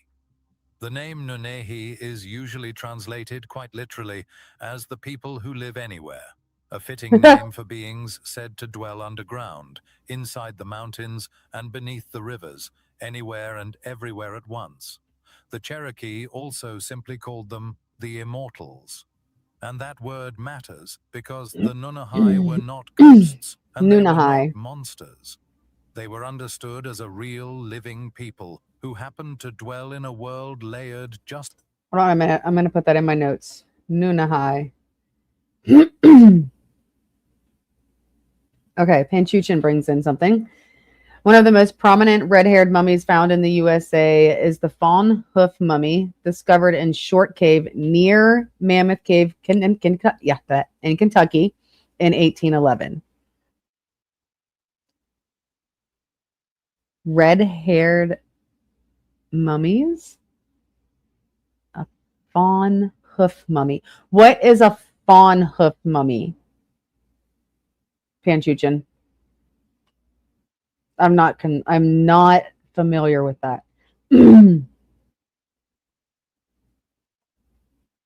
NPC the game, welcome in. People wrongly assume oral cultures cannot achieve greatness because Western history historically equated writing with superior intelligence and civilizational progress. Absolutely.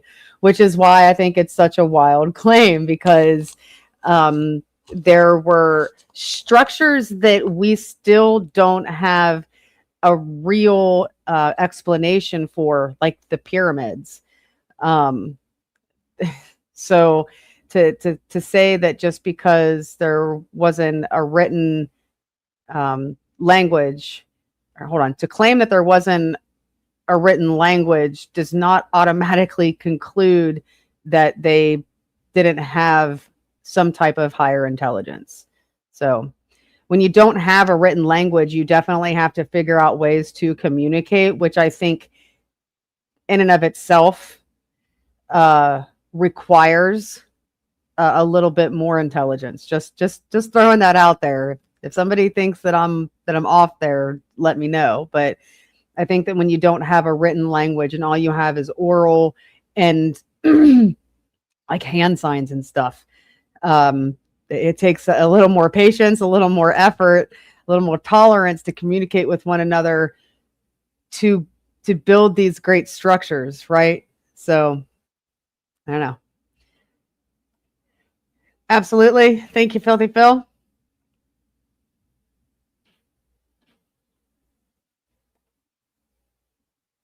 How Long Nate says Montana, Colorado, and Utah also have stone walls with walkable spaces between which divide slopes in super random locations. Yeah. So, I mean, that would be interesting to look into. Panchuchin says, yep. All right. So I know it's getting late. Let's get, excuse me. All right, let's hit this video again. Beneath and alongside the human one, in townhouses hidden under the mountains, under the mounds, and under the water. Whoopsie. And crucially, they were good. The Nunahai were protectors. They were the drumbeat a hunter heard high on a ridge that moved away every time he followed it. They were the invisible hands that guided a lost child back home. They were the strangers who appeared out of a mound when a Cherokee town was under attack, fought alongside the people, and then vanished back into the earth as though the mountain had opened and closed behind them. Much of what we know about them was preserved by an ethnographer named James Mooney. Here we Who go. recorded these traditions directly from Cherokee elders and published them in 1902 in a work called Myths of the Cherokee. Look at this. And one of the accounts he preserved is quietly one of the most haunting stories in all of American folklore. It's the story of the removed townhouses. According to the tradition, long before the Cherokee were forced from their homeland, the people in certain towns began to hear voices. Invisible voices, warning them that hard times were coming, wars and suffering and loss. And the voices offered them a way out. If the people would go to their townhouse and fast and stay silent, the Nunahee would come and take them to live beneath the mountains and the rivers. Okay, so here is the part where it talks about not everyone went into the caves, and that there was a process, right? We read that. Yeah, so we read that part. In a world safe from everything that was coming. We didn't read that far, though. In one though. town, the people did exactly that. They gathered, and they fasted, and they waited in silence for days. And then a sound came out of the mountains. It grew louder and... Which probably happened a lot. So, but probably didn't, I mean, it probably didn't happen all the time, is what I meant. It probably didn't happen a lot, which is probably why they waited multiple days, because a rock or a new formation of a water leak didn't form all, I don't know. There's so many other scientific explanations for the sounds that come out of the cave systems.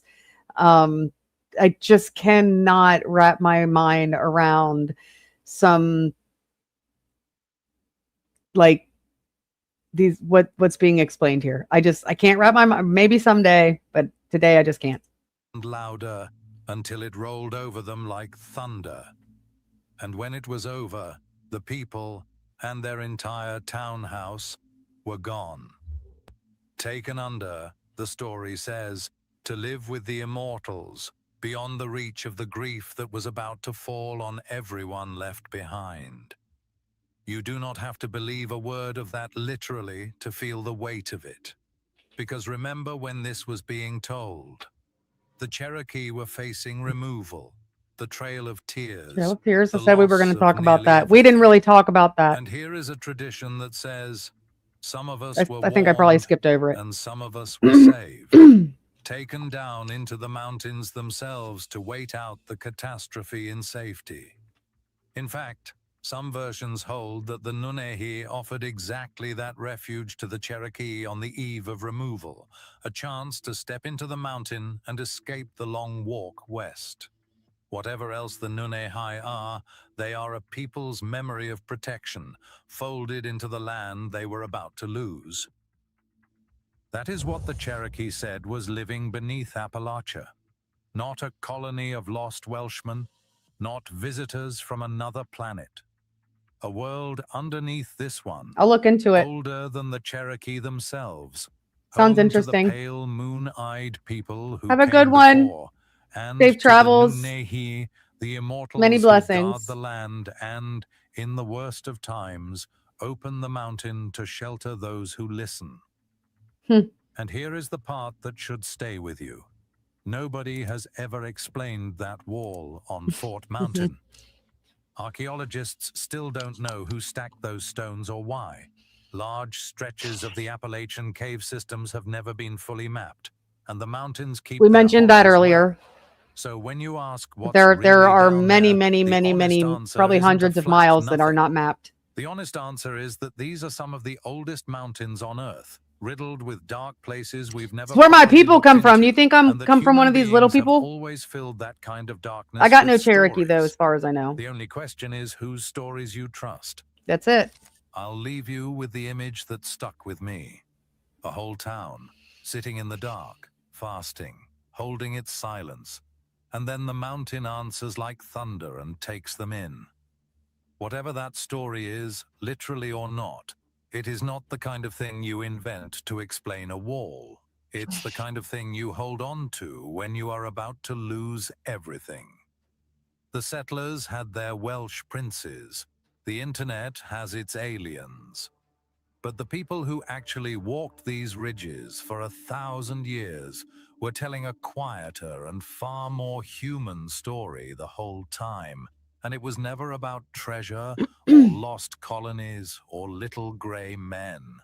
It was about who was here first, and about a world beneath the world that opens every so often for those who know how to listen. So tell me what you make of it down in the comments. Yep. I really do read. Same here. So let me go ahead and make myself full screen here.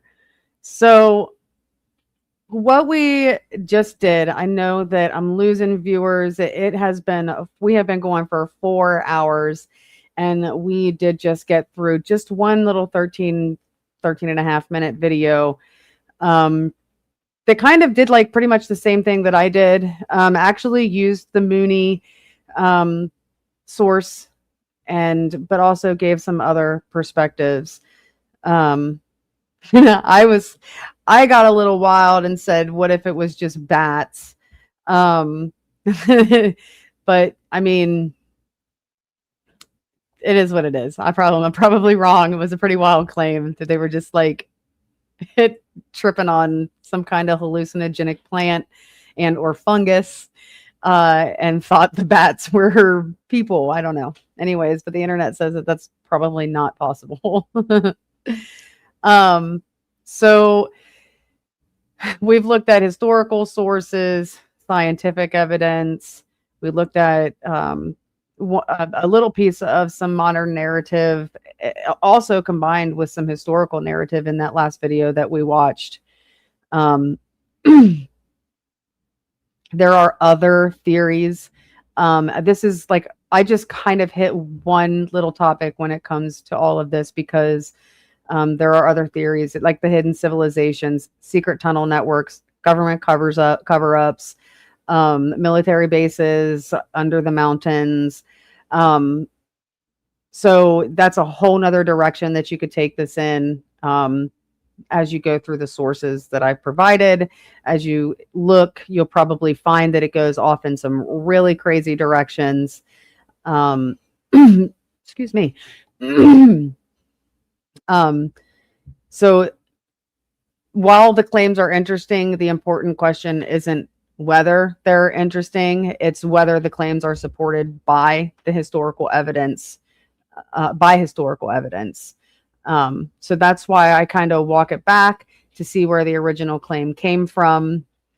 So we found that the claim that there's a Cherokee underworld is definitely supported by the primary and secondary source. Sacred caves, spirit beings, the Nunani, I think is what they just called them. There's spiritual significance of the caves that was supported. We talked about the natural cave acoustics, that was supported, but we didn't really hear the phrase speakers beneath the earth. And I'm sure, like, if you type in, I didn't type in YouTube speakers beneath the earth. I don't think. I may have. But I'm sure that you could probably find some more exaggerated or more wild claims about what that actually is. So it doesn't prove every modern claim is impossible. It just simply tells us what the evidence currently supports. And in closing, every investigation leaves us with two things: answers and new questions, of course, because, like, as I kept going through, I'm like, well, wait a minute. What about this? What about this? Does this connect with this? We have this here, and well, we read this back here, so these connect. So you've got answers, and then you just keep getting new questions. And then tonight we've seen that the Cherokee tradition includes an underworld, sacred places, and spirit beings. We've also seen that specific claim regarding speakers beneath the earth does not appear in historical sources that we examined. However, if you read that phrase, speakers beneath the earth, and depending on how you define speakers beneath and earth, according to the Cherokee tradition, I think that you might be able to correlate, correlate the beings, the Nunani. I think that's what they said, the Nunani. You could correlate that, and you might be able to say that those are the quote unquote speakers beneath the earth, because they were the beings in the underworld. They were the immortal beings of the underworld. Excuse me. So that doesn't end the conversation. It just simply tells us where all the available evidence currently leads. And if new primary sources come to light, then they deserve the same careful examination we've applied. I do want to thank everyone for joining me in another Conspiracy Grove investigation. Do I have any questions in the chat at all?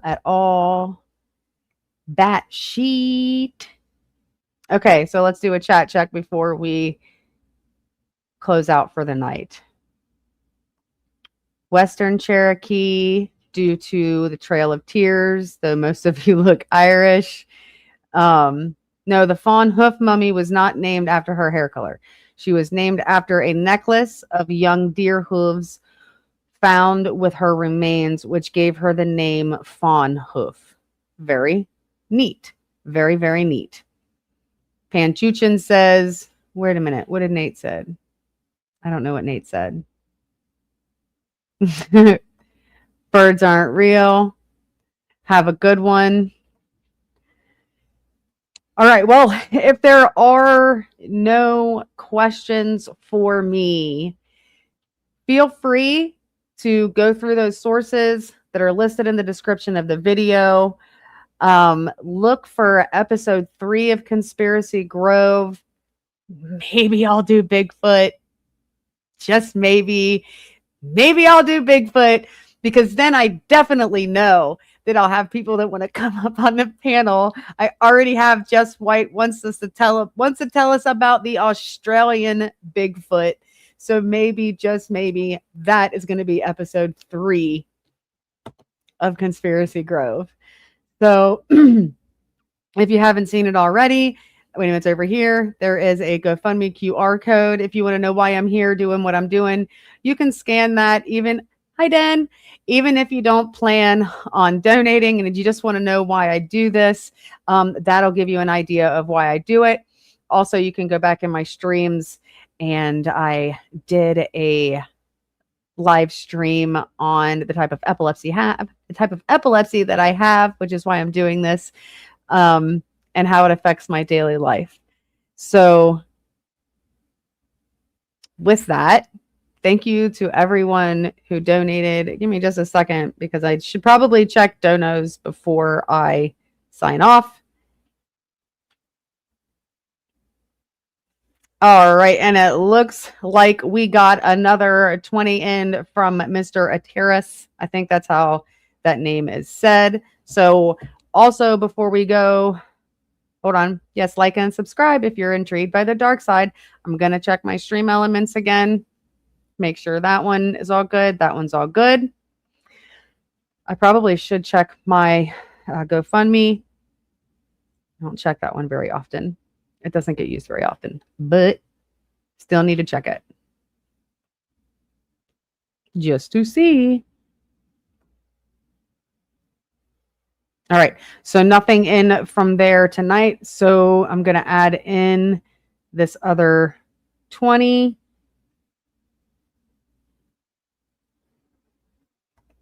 Before we go to the dono total. So we are now up to $128.99. So I'll just give you guys a peek at that. $128.99. We're not even supposed to be starting on this goal until the 14th, which is 3 days away. But thank you guys so much.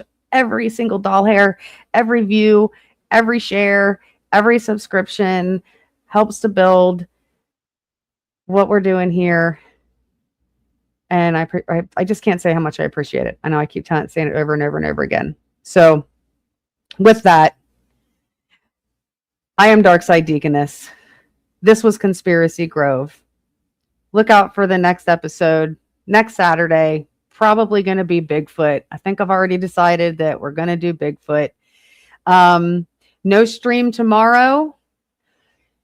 Not sure about Monday. If I'm feeling creative, we might do a creative stream Monday. Not sure. But Taco Tuesday is on Tuesday. And I am waiting for my posted poll. If you go to my channel and you go to my posts, I have posted a poll in there asking I've got 2 topics and asking to see which one everyone thinks that we should start with. So if you go to that, go ahead and vote. And then when that poll is over, I will post the live stream link for Tuesday. And then when it comes, you can hit that. Make sure you hit the bell so you don't miss one single show on the DSD network with me, Darkside Deaconess. We cannot end any Darkside theme without the weirdo, or Darkside stream without the weirdo theme. So let's go ahead and play Greasy Hands. Oh yeah. 5, 4, 3, 2, 1. Fuck off.